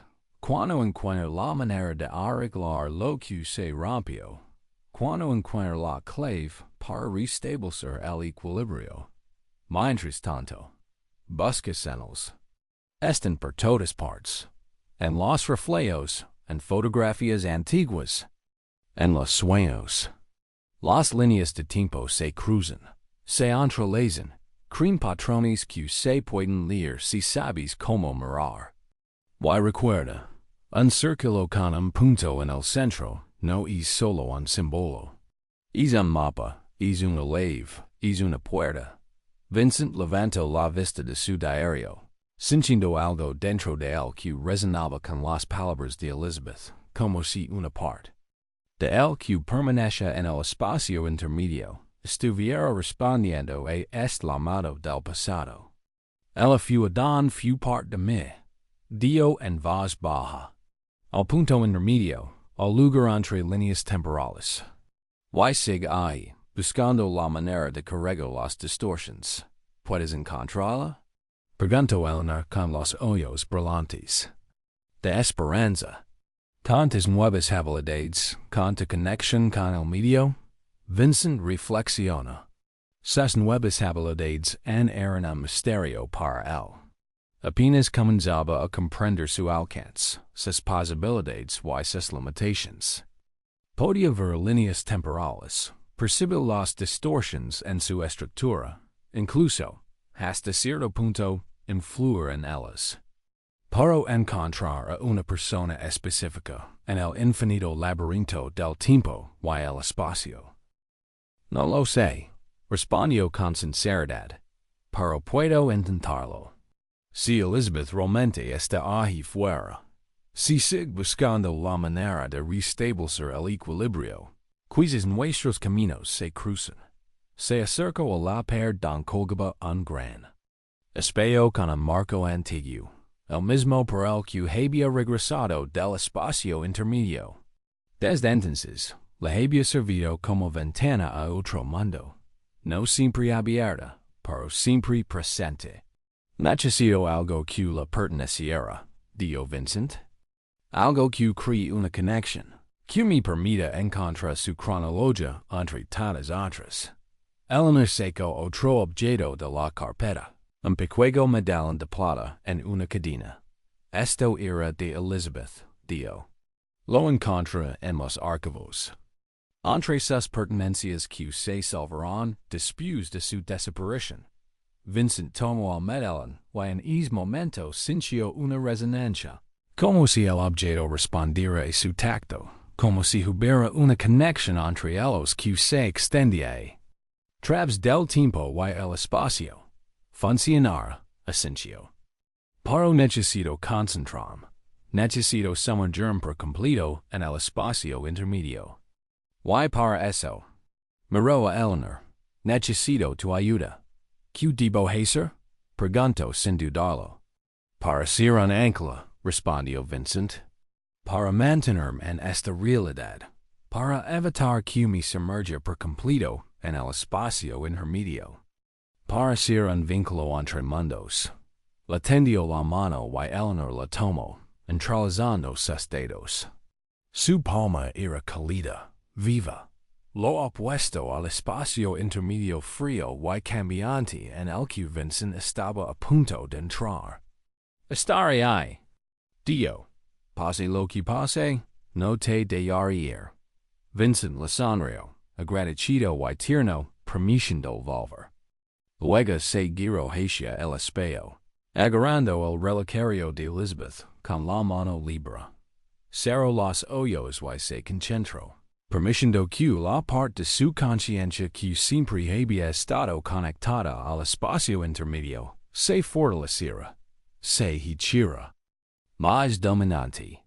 Sintió que la realidad de su alrededor comenzaba a cambiar, a volverse menos densa, menos material. Los sonidos de la ciudad al otro lado de su ventana se desvanecieron, reemplazados por el extraño y palpitante zumbido que recordaba de su viaje anterior. Al abrir los ojos, el espejo que tenía ante sí había cambiado. Su superficie ondulaba como agua en movimiento, y tras él aparecía el pasillo de Ravenwood, el mismo que había visto antes. Pero ahora el pasillo no estaba vacío. Una mujer con un vestido de principios del siglo XX, cabello oscuro recogido en un peinado severo y expresión decidida, caminaba por él. Elizabeth Clark. Hija Diana, heredera del don de ver Traves. De los reflejos. Vincent dio un paso hacia el espejo, y la mano que sostenía el medallón atravesó la superficie como si no fuera sólida sino líquida. Sintió una frialdad que lo ligaba hasta los huesos, y una extraña resistencia como si algo intentara retenerlo.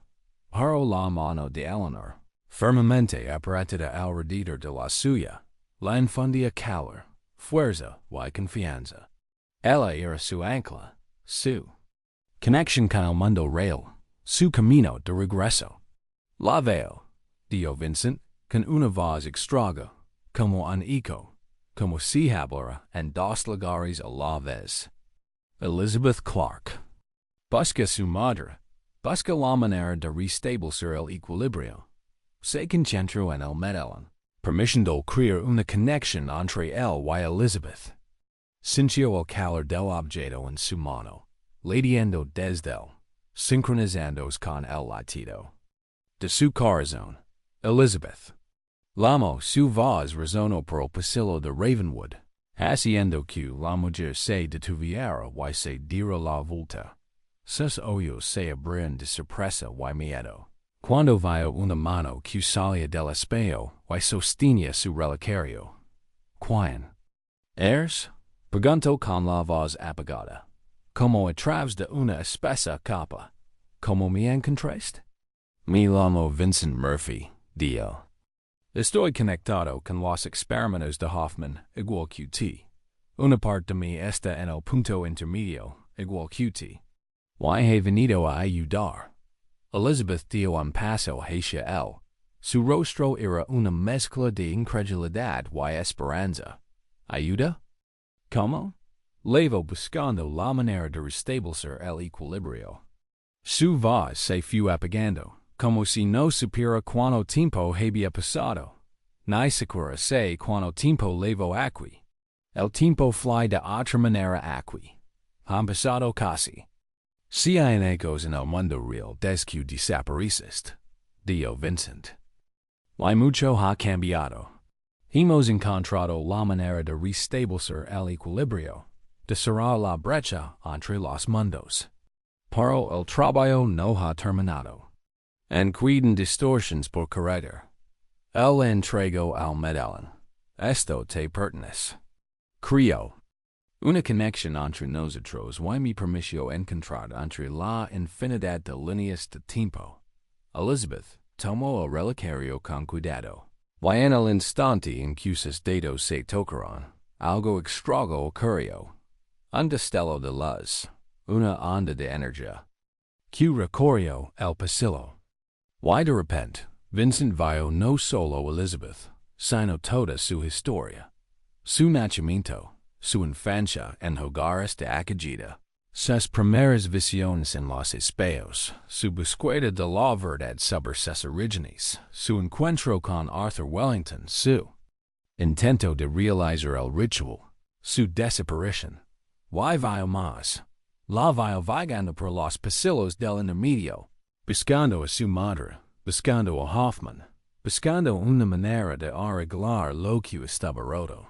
La vio conociendo a otros, aquellos que, como ella, estaban atrapados entre dos mundos.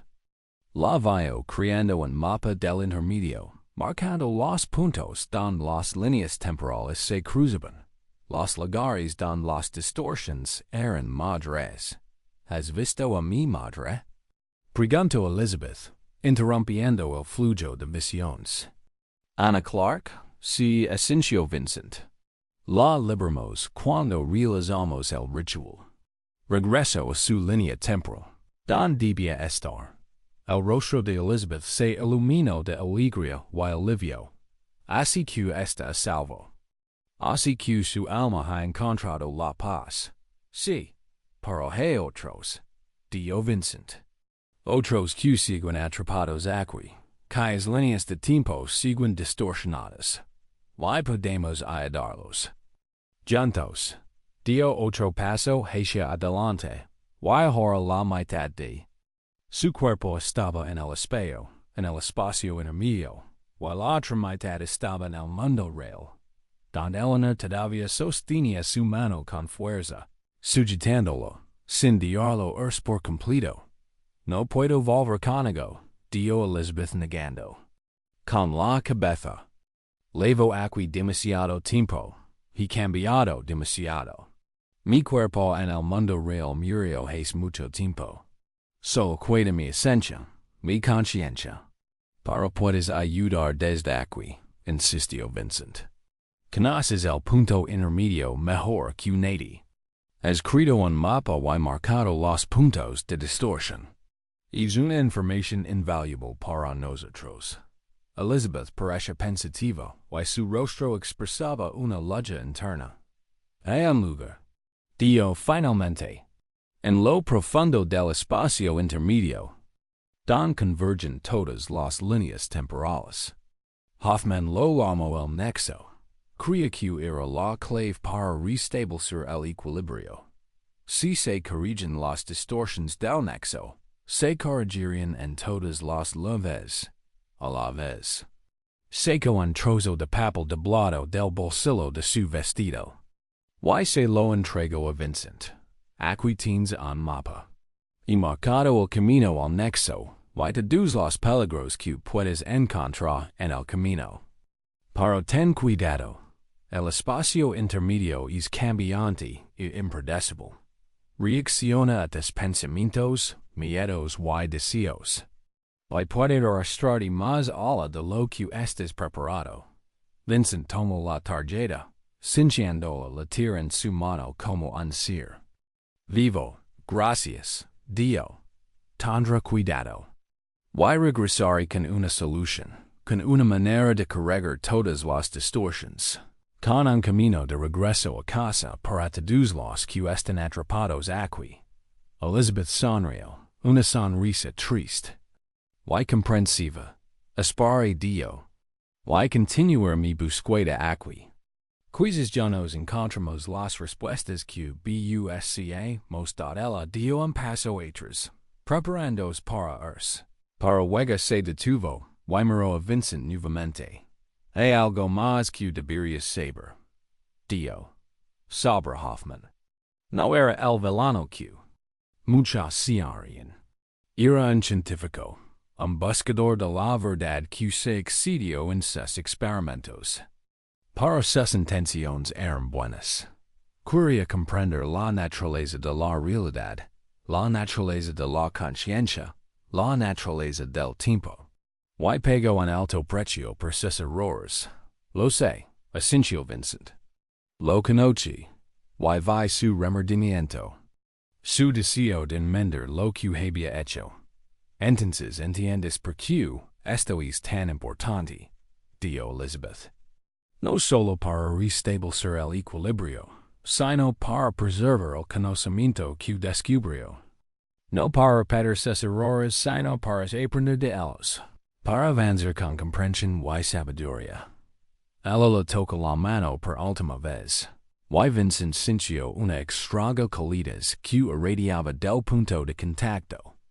No una calidez física, sino algo más profundo, más fundamental. Como si ella le hubiera dado una parte de su ser, de su comprensión, de su experiencia. Buena suerte, Vincent Murphy. Dio, y recuerda, no hay líneas rectas en el camino. A veces para avanzar. Primero hay que retroceder. A veces para encontrar la respuesta, primero hay que olvidar la pregunta. Con estas palabras, se dio la vuelta y se fue, su figura dissolviéndose poco a poco en las profundidades del pasillo, dejando atrás solo el eco de pasos y un ligero aroma a lavanda, un olor de otra época, de otro mundo. Vincent volvió lentamente.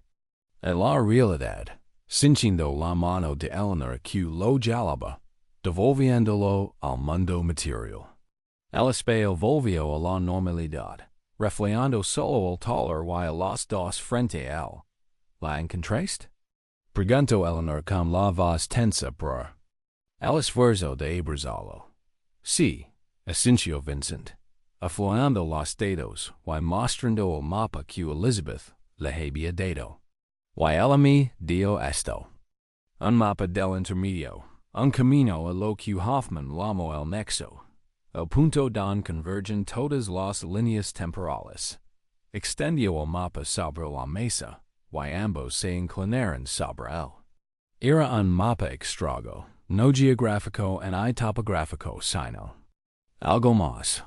Las líneas y los símbolos se movían constantemente, cambiando, como si el mapa estuviera vivo, como si reflejara no un espacio estático, sino un laberinto de líneas temporales en constante movimiento. Es increíble, susurró Eleanor, pasando el dedo por una de las líneas. Ha creado un mapa de un lugar que no debería ser cartografiable. Un lugar que existe fuera de las coordenadas espaciales y temporales normales. Y ella marcó el camino. Al nexo, dijo Vincent, señalando la completa espiral en el centro del mapa. El lugar donde Hoffman cree que todas las distorsiones pueden corregirse de una vez. Miró a Eleanor. Sus ojos brillaban con esa luz extraña que siempre aparecía cuando su conexión con el espacio intermedio se hacía más fuerte. Tengo que ir allí, dijo. Tengo que encontrar el nexo. Tengo que averiguar cómo arreglar todas las distorsiones. Cómo restablecer el equilibrio por completo. Es peligroso, objetó Eleanor. Tú misma dices que el espacio intermedio es cambiante, impredecible. Que puede arrastrarte más allá de lo que estás dispuesta a ligar. Lo sé, asintió Vincent. Pero tengo una ventaja que Elizabeth, Hoffman y todos los que intentarán explorar este lugar no tienen. Tengo un ancla en el mundo real. Te tengo a ti. Él tomó su mano y sus dedos se entrelazaron nuevamente.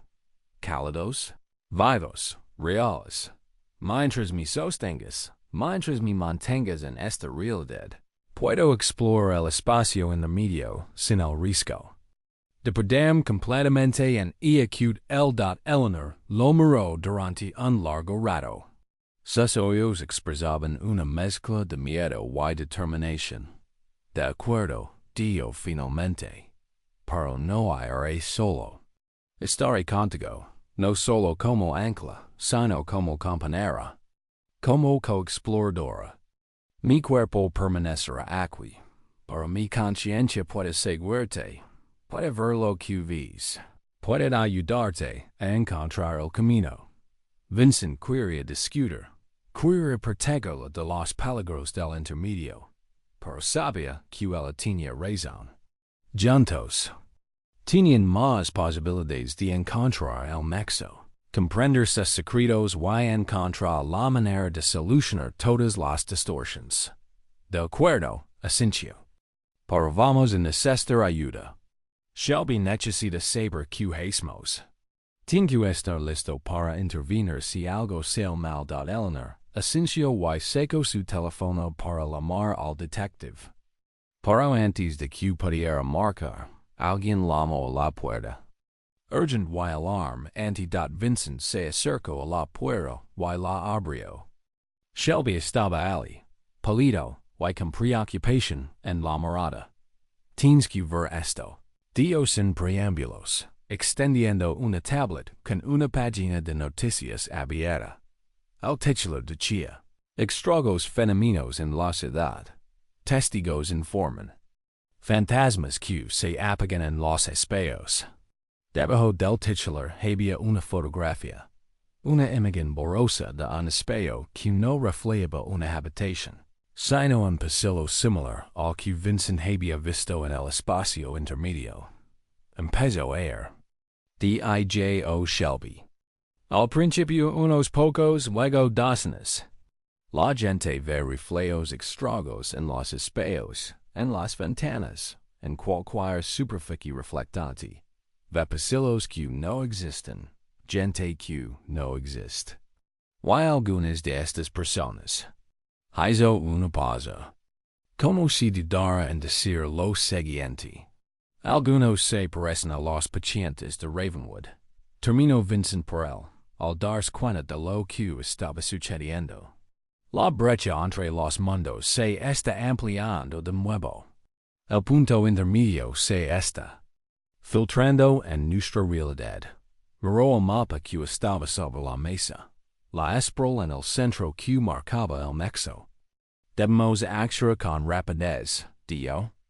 Encontrar el nexo y averiguar cómo solucionar todas las distorsiones antes de que sean irreversibles. Shelby y Eleanor intercambiaron miradas.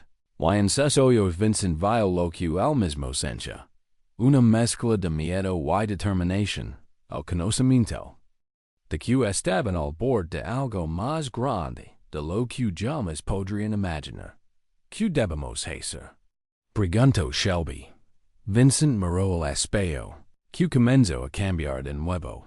Su superficie empezó a ondularse y detrás de él apareció el corredor de Ravenwood, lleno vacío, sino lleno de figuras que se movían como sombras entre mundos. Tenemos que volver al origen de todo, Dio. A Ravenwood, al laboratorio de Hoffman. Tiene que haber un portal alley, una ruta directa al nexo. Y tenemos que encontrarlo, atravesarlo y arreglar lo que está roto. Doblo el mapa y lo guardo en el bolsillo interior de su chaqueta, cinchiéndolo. Latir junto a su corazón como un ser vivo. Prepárense, Dio. Vamos a entrar en el laberinto de espejos. Y esta vez tenemos que encontrar una salida, no solo para nosotros, sino para todos los que están atrapados entre los mundos. Afuera de la ventana del estudio, empezó a llover. La misma lluvia que cayó la noche en que Vincent recibió el negativo. La misma lluvia que cayó el día en que Anna Clark vio su reflejo y murió de miedo. La misma lluvia que cayó cuando Hoffman realizó su último experimento y desapareció entre mundos. El círculo se cerraba. La historia se repetía. Pero esta vez tenían la oportunidad de cambiar su final, de encontrar una salida al laberinto de espejos, de corregir las distorsiones, de restablecer el equilibrio. Y Vincent estaba dispuesto a arriesgarlo todo para hacerlo. Ravenwood, en la noche lluviosa, parecía no solo un edificio abandonado, sino un organismo vivo que respiraba historia y secretos. Las paredes, ennegrecidas por el tiempo, brillaban de humedad, Y los altos ventanales reflejaban relámpagos, como los ojos de una criatura gigante observando a las tres figuras que se acercaban a esas puertas. Vincent abrió el camino. Su silueta translúcida aparecía y desaparecía bajo las farolas. Eleanor y Shelby lo siguieron, con el rostro tenso pero decidido.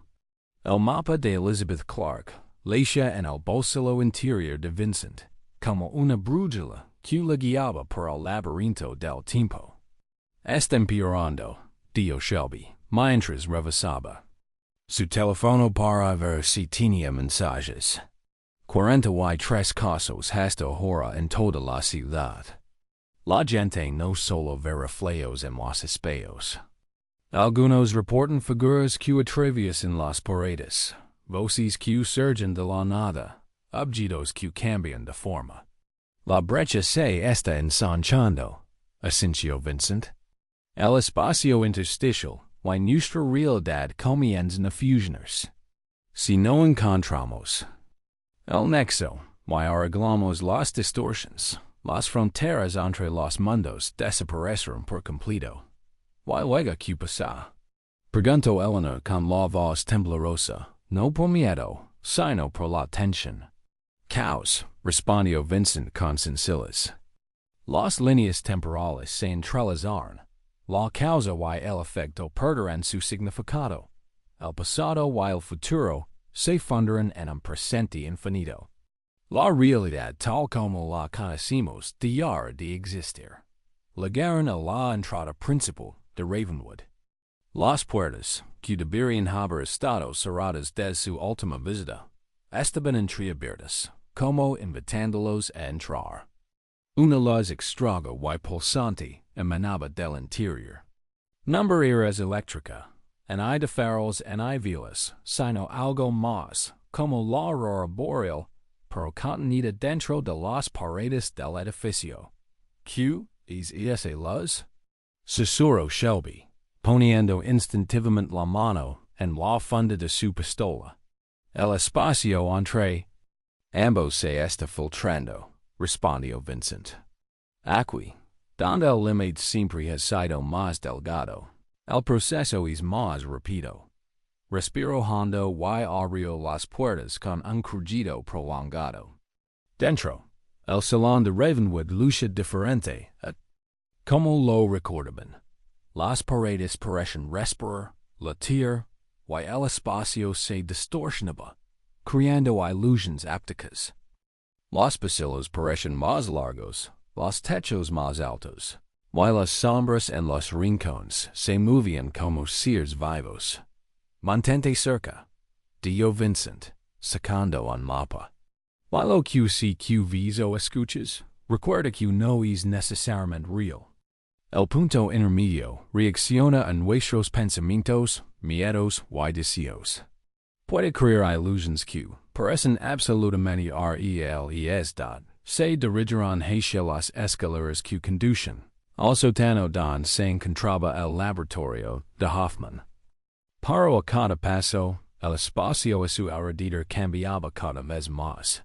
Pasillos con curvas imposibles, puertas que aparecen y desaparecen, y voces provenían del otro lado de las paredes. Susurros, lentos, risas, fragmentos de conversaciones. De diferentes pocas. Los oigo, susurró Eleanor, abriendo mucho los ojos. Los pacientes de Ravenwood, el personal, todos los que han estado aquí. Sus voces están atrapadas en el tiempo, como insectos en ambar. No escuches, adversió.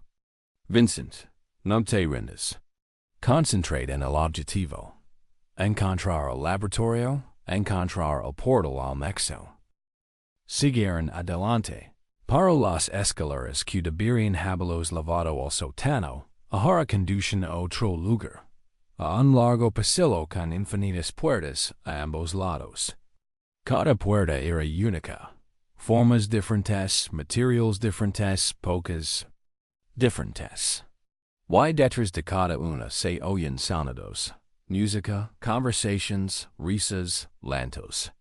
Así no se hace. Fruncio, el sino Shelby. Se supone que vamos a bailar al sótano, no. El espacio está distorsionado, interrumpió Vincent. La geografía física del edificio ya no importa. No nos movemos por el espacio real, sino por su reflejo en una dimensión intermedia. Miró el mapa, que ahora brillaba en sus manos.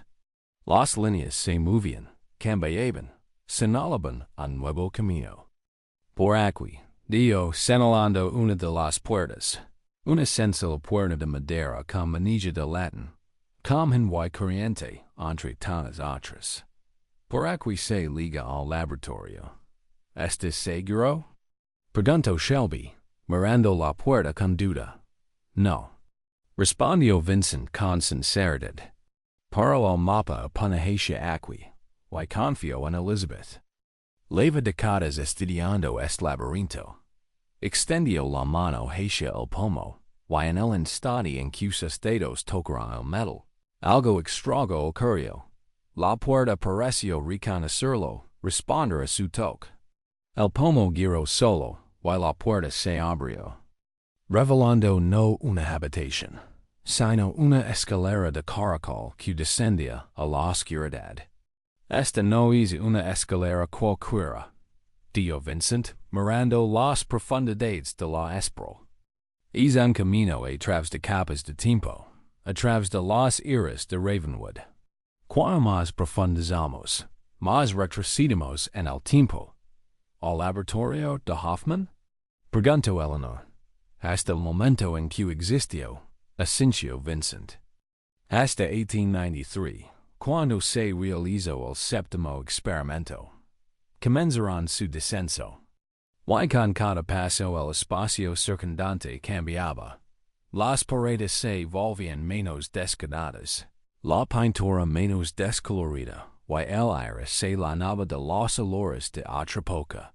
Ácido carbólico, medicina, pintura fresca. Aparecieron fotografías en las paredes, retratos de médicos y pacientes de Ravenwood a lo largo de los ecos. Y entre ellos, rostros familiares. Edward Hoffman, joven y lleno de entusiasmo. Anna Clark, con su mirada triste y su sonrisa serena. Arthur Wellington, asistente de Hoffman, con su mirada penetrante e inquisitiva.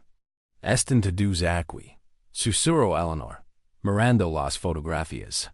Todos los que formaron parte de esta historia. Why? Nosotros también, observa Shelby, señalando la pared que tenía delante. Ali, entre los demás retratos, había fotografías de ellos mismos. Vincent, Eleanor, Shelby. No eran modernas, sino estilizadas de finales del siglo XIX, como si siempre hubieran formado parte de la historia de Ravenwood, como si su presencia allí hubiera estado predestinada mucho antes de su nacimiento. Las líneas de tiempo se entrelazan. Dijo Vincent.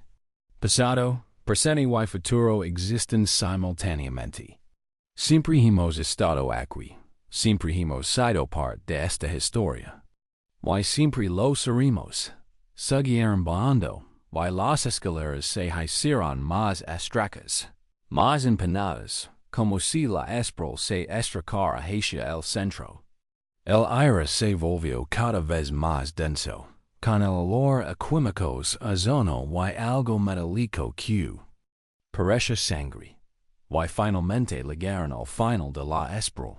Una sencilla puerta de madera con un cartel. Dr. E. Hoffman. Laboratorio fotográfico. Prohibida la entrada sin autorización. Vincent puso su mano sobre la puerta. Y esta respondió a su toque. No solo se abrió, sino que pareció disolverse, convirtiéndose en un portal, a través del cual uno podía ver no el interior del laboratorio, sino algo más. Un espacio infinito lleno de hilos brillantes, entrelazados en un patrón complejo y en constante cambio. Líneas de tiempo, susurró Vincent. Todos los caminos posibles, todas las opciones posibles, todos los destinos posibles. y en algún lugar de ellas está el nexo, el punto donde do converge. Dio un paso adelante y su cuerpo empezó a cambiar, volviéndose menos material, más transparente, como si entrara en otro estado de ser. Eleanor le sujetó la mano con fuerza, sus dedos entrelazados con los de él, creando una conexión, un ancla en el mundo real. Voy contigo, Dio con decisión. Mi conciencia segura a la tuya. Y mi quedaré aquí, Dio Shelby, comprendiendo su papel. Ser tu ancla en esta realidad, manteniendo la puerta abierta, para que puedas volver. Vincent Asensio, agradecido por su comprensión, por su disposición a arriesgarlo todo para restablecer el equilibrio. Luego dio otro paso al frente, y Eleanor lo siguió. Sus cuerpos parecieron dissolverse en el portal, dejando a Shelby sola ante la puerta abierta, revelando un kaleidoscopio de hilos brillantes. Dentro del portal no había arriba en abajo, en la izquierda en la derecha. Solo un espacio infinito lleno de líneas temporales. Vincent y Eleanor flotaban entre ellos, sus cuerpos casi completamente transparentes, sus conciencias expandidas para abarcar más de lo que la percepción humana normal podía contener. Es increíble.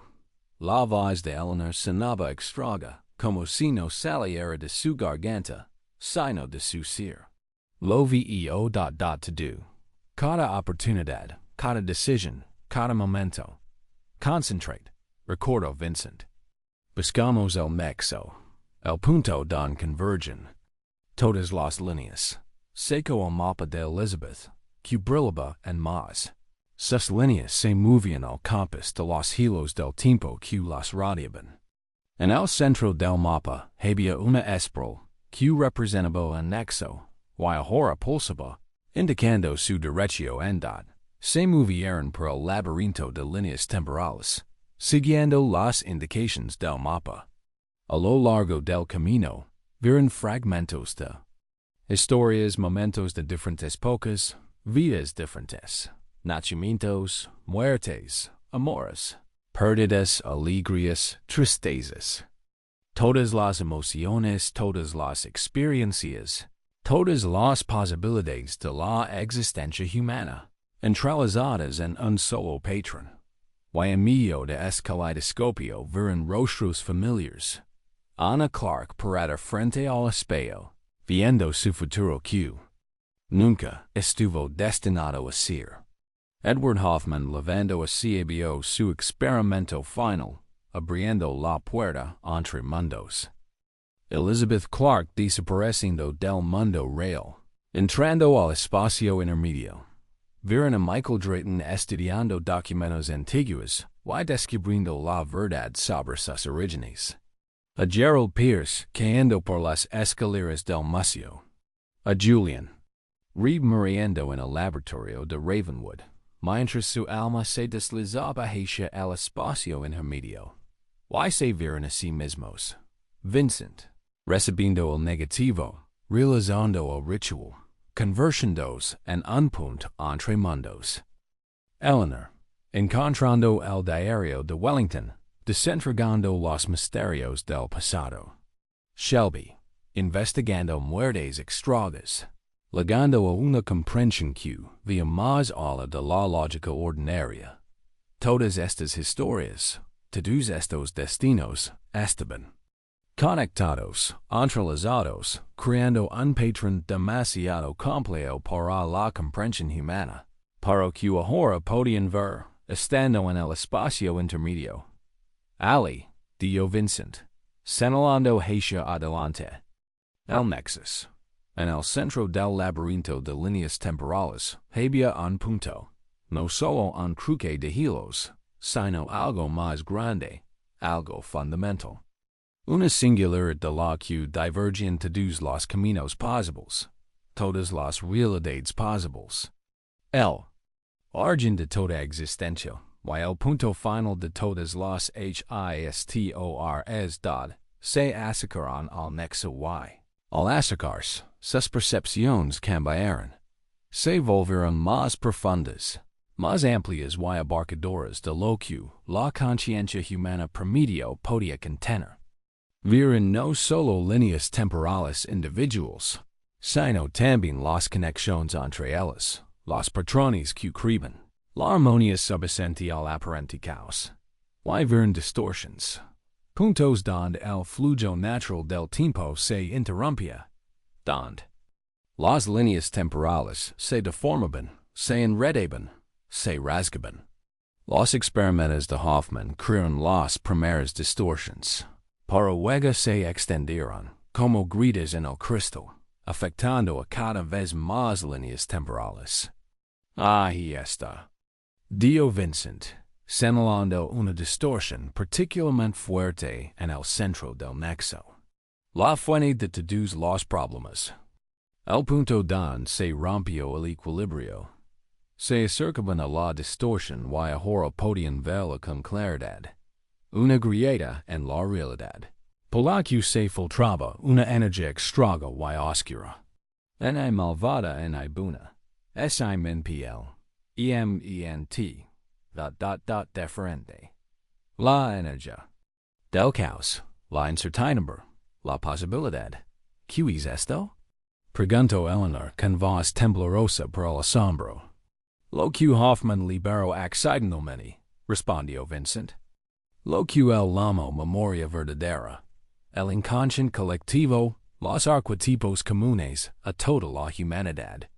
Pero en su forma pura, sin el filtro de la percepción humana, son demasiado poderosos, demasiado caóticos.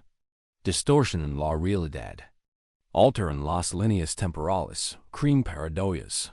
Extendió la mano hacia el espacio, y la energía oscura respondió. Se acercó a él como un ser vivo, como si lo reconociera, sintiera su conexión con Hoffman, con los experimentos, con el espacio. Intermedio. Debemos cerrar esta brecha, dijo Vincent. Restaurar la frontera entre los mundos. Devolver esta energía a don pertenece. Al inconsciente colectivo, accesible solo a través de los sueños, el arte y los momentos de intuición. ¿Cómo? Preguntó Eleanor. ¿Cómo podemos cerrar esa brecha? Vincent sacó del bolsillo el relicario de Elizabeth, un círculo plateado con un punto grabado en el centro. El símbolo clave de toda esta historia. Con esto, dijo, un símbolo no es solo una designación, es una herramienta. Un punto focal para nuestra intención, para nuestra voluntad. El círculo es la frontera entre mundos. El punto es un portal. Pero, si lo usamos correctamente, con la intención correcta, puede convertirse no en un símbolo de apertura, sino en un símbolo de cierre. No en una llave, sino en una cerradura. Cogió el medallón y empezó a brillar, resonando. Con la energía del nexo, el poder oscuro filtrándose a través de la grieta. Debemos hacer esto juntos, dijo Vincent, mirando a Eleanor. Combinar nuestras intenciones, nuestra voluntad, nuestra conexión, con las líneas temporales. Solo así podremos cerrar la brecha por completo. Eleanor asintió y puso su mano sobre la de él, sosteniendo el medallón. Sus dedos se entrelazaron, sus mentes se fusionaron, sus intenciones se unieron en una sola y poderosa voluntad. Restaurar el equilibrio, sanar las distorsiones, cerrar la brecha entre los mundos. El medallón comenzó a brillar con más intensidad, una luz casi insoportable. El símbolo, un círculo con un punto, empezó a cambiar, a evolucionar, a transformarse en un patrón más complejo, reflejando la plenitud de su comprensión, su conexión con las líneas temporales, y su papel en esta historia. ¿Y cuándo? La transformación se completó. Vincent apuntó el medallón hacia la brecha, y la luz que emanaba del símbolo se encontró con la energía oscura que se filtraba por ella. Se produjo una extraña reacción, no una lucha, ni un conflicto, sino una integración. La luz y la oscuridad se hermanaron en una danza, entrelazadas, creando un nuevo patrón, una nueva armonía that la grieta comenzó a cerrarse, lenta pero seguramente. La energía oscura no desapareció, sino que se transformó, se integró en la estructura de las líneas temporales, se convirtió en parte de ellas, no como una fuerza distorsionadora, sino como un potencial creativo, como fuente de inspiración, intuición y conexión con el inconsciente colectivo. Vincent y Eleanor presenciaron es proceso. Sus conciencias estaban fusionadas, sus percepciones se expandieron más allá de la mente humana normal. Vieron cómo se sanaban las líneas temporales, cómo se restauraban las conexiones, y cómo se restauraba la armonía en el tejido de la realidad. Y cuando la grieta sanó por completo, cuando desaparecieron los últimos rastros de distorsión, sintieron un cambio, no solo en el espacio que los rodeaba, sino en sí mismos. Su conciencia, su esencia, sus cimientos mismos se transformaron, evolucionaron, se convirtieron en algo más de lo que habían sido antes. ¿Qué pasa? Susurró Eleanor, con una voz que sonaba a la vez asustada y emocionada. Cambiamos. Respondió Vincent. Nos convertimos en guardians. Aquellos que mantienen el equilibrio, que vigilan las líneas temporales, que sanan las distorsiones a medida que surgen. El amor y sus ojos reflejan toda la infinidad del nexo. Todas las posibilidades, todos los caminos, todos los destinos. Este es nuestro nuevo rol. Dio, nuestro nuevo propósito. Ya no somos solo personas, pero tampoco somos nada más. Somos puentes entre mundos, observadores de líneas temporales, guardians del equilibrio. Eleanor miró sus manos, que ahora brillaban desde dentro, como si una luz líquida, en lugar de sangre, fluyera por sus venas. Lo siento. Todo, susurro. Cada momento, cada posibilidad, cada instante, es abrumador. Te acostumbrarás, sonrió Vincent. Con el tiempo, aprenderás a filtrar, a concentrar y ver solo lo importante en el momento. Miró el nexo, ahora sonado armonioso, brillando. Con todos los colores del espectro. Tenemos que volver, Dio. Shelby nos espera. Y trabajo que hacer en el mundo real. Empezaron a retroceder por el laberinto de líneas temporales. Hacia el portal don Shelby había mantenido la puerta abierta. Pero ahora se movían de forma diferente. No como extraños a este espacio, sino como sus habitantes naturales. Como seres para quienes el espacio intermedio era tan hogareño como el mundo material. En el camino, vieron otras almas, otros seres, atrapados entre mundos. Elizabeth Clark, todavía explorando el laberinto de líneas de tiempo. Edward Hoffman, observando su creación con una mezcla de orgullo y remordimiento. Anna Clark, ahora libre de miedo, libre de dolor, libre de las limitaciones de la existencia material. Y vieron rostros nuevos, aquellos que, como ellos, se convirtieron en guardians, observadores, puentes entre mundos. Personas de diferentes pocas, diferentes culturas, diferentes realidades, unidas por un objetivo común, mantener el equilibrio, sanar distorsiones y preservar la armonía de las líneas temporales. Cuando llegaron al portal, Shelby seguía allí, sosteniendo la puerta abierta. Para ellos habían pasado horas, días, Quis incluso ecos en el espacio intermedio, donde el tiempo fluye de forma distinta, donde cada momento podía extenderse hasta el infinito o reducirse a un instante. Has vuelto, dijo Shelby, con la voz tensa, como si hubiera mantenido la puerta abierta demasiado tiempo. As C. MB, IDO. Vincent Y. Eleanor cruzaron el portal y regresaron al mundo material. Sus cuerpos volverán a ser más sólidos, más reales, pero no como antes. Brillaban por dentro. Su piel parecía translúcida y sus ojos reflejaban la infinidad del nexo. Sí, asintió Vincent. Hemos cambiado. Nos hemos convertido en algo más. Miró hacia alrededor y ahora veía el mundo de manera diferente. No solo la realidad física, sino las líneas de tiempo que la recorren, las conexiones entre las personas, los objetos, los acontecimientos, el patrón que subís. Y todo lo que existe. La brecha está salada, dijo.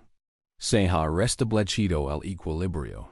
Las líneas temporales se han sanado. Pero nuestro trabajo apenas comienza. ¿Qué quieres decir? Preguntó Shelby, cerrando la puerta, que ahora era una puerta de madera normal. Con un cartel de Hoffman. Nos convertimos en los guardians. Dijo Eleanor con una voz más profunda y sabia, como si hubiera vivido 1000 vidas en el tiempo que pasarán en el mexo.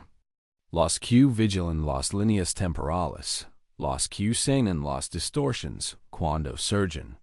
Y habrá muchas más distorsiones como esa, no tan grave como las que creó Hoffman, pero que aún así requieren atención. Y ustedes permanecerán. ¿Así? Shelby señaló sus cuerpos cambiados, la luz que venía de dentro, sus ojos que reflejaban el infinito. No siempre, dijo Vincent con una sonrisa. Aprenderemos a controlarlo, a alternar entre estados. A ser personas entre personas. Y algo más cuando sea necesario. Miró a Eleanor y una chispa de comprensión surgió entre ellos. Una conexión que ahora iba más allá de las relaciones ordinarias. Y no estaremos solos, añadió. Hey, otros guardians, otros observadores. Los encontramos, nos uniremos a ellos, crearemos una red, una comunidad de quienes ven más que la gente común, que comprenden la estructura de la realidad, que pueden sanar las distorsiones. Shelby los miró por un largo momento. Su rostro era una mezcla de asombro y un poco de tristeza, como si supiera que sus amigos se habían ido a un lugar que él no podía seguir, se habían convertido en algo que no podía ser. ¿Y yo? Preguntó finalmente. ¿Cuál es mi papel en todo esto? Vincent colocó su mano sobre el hombro del detective. ¿Y? Shelby sintió un calor extraño que irradiaba desde el punto de contacto. No un calor físico, sino algo más profundo, más fundamental. Es nuestra conexión con la humanidad, dijo Vincent.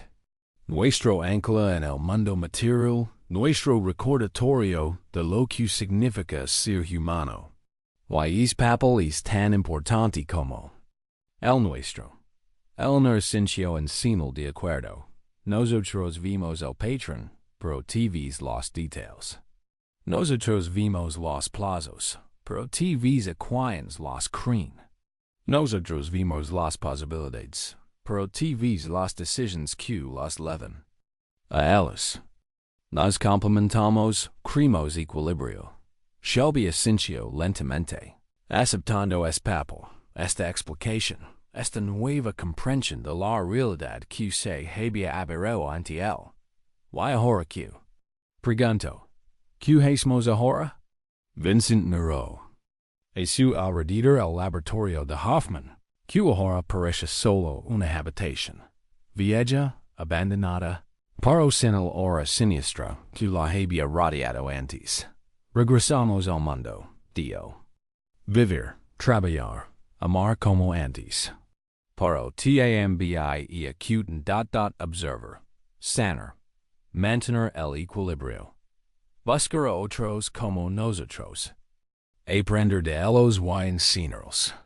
Sonrío, no una sonrisa humana común, sino algo más profundo, más sincero, que refleja su nueva esencia. Y a veces, cuando sea necesario, regresaremos aquí al nexo, el centro de todas las líneas de tiempo, para refrescar nuestra conexión, nuestra perspectiva, nuestra comprensión. Salieron del laboratorio, subieron las escaleras, caminaron por los pasillos de Ravenwood, que ahora volvían a ser normales, viejos, abandonados, pero sin distorsiones, sin fantasmas, sin el eco de voces de otros tiempos. Afuera, la lluvia ha parado, y los primeros rayos del amanecer han tenido el cielo de suaves tonos rosa y dorado. Un nuevo día, un nuevo comienzo. Una nueva era para tres personas cuyas vidas han cambiado para siempre gracias a un viaje a través del laberinto de espejos del tiempo. Vincent sacó el negativo de su bolsillo, el que lo había empezado to do. Ahora era solo una vieja placa fotográfica, sin brillo, sin pulso, sin tic-tac. Solo un artefacto del pasado, capturando un momento que ya había pasado. Pero al sostener el negativo a contraluz, emergió una nueva imagen, no un grupo de pacientes. Y personal de Ravenwood, sino tres figuras de pie frente al manicomio. Tres figuras cuyos rostros eran claramente visibles. Vincent, Eleanor y Shelby, mirando directamente a la cámara con los ojos llenos de conocimiento, comprensión y aceptación de sus nuevos roles en la realidad. Nuevo negativo. Susurro. Vincent, nuevo comienzo. Nueva historia. Guardó con cuidado la placa fotográfica en su bolsillo, cinchando su latido junto a su corazón. No era amenazante, ni ominoso, sino tranquilizador. Un recordatorio del camino que habían recorrido, las decisiones que habían tomado, el futuro que habían creado. Juntos, caminaron hacia el coche, guiando atrás Ravenwood. No como un lugar de miedo, misterio y distorsión, sino como un lugar de transformación, comprensión y evolución. Un lugar donde se convertirán en algo más que personas, donde encontrarán su verdadero propósito, su verdadero rol en la realidad. Y en lo profundo del nexo, en el centro de todas las líneas temporales, sus nuevos yo y observaban, sanaban, mantenían el equilibrio. No como individuos, sino como partes de un todo mayor, como hilos de un patrón infinito, como guardians. De la armonía que substituyó la fotografía que recuerda el futuro, no era el final, sino el principio. Un nuevo capítulo, una nueva historia, un nuevo viaje por el laberinto del tiempo y la memoria. Y ese viaje apenas comenzaba.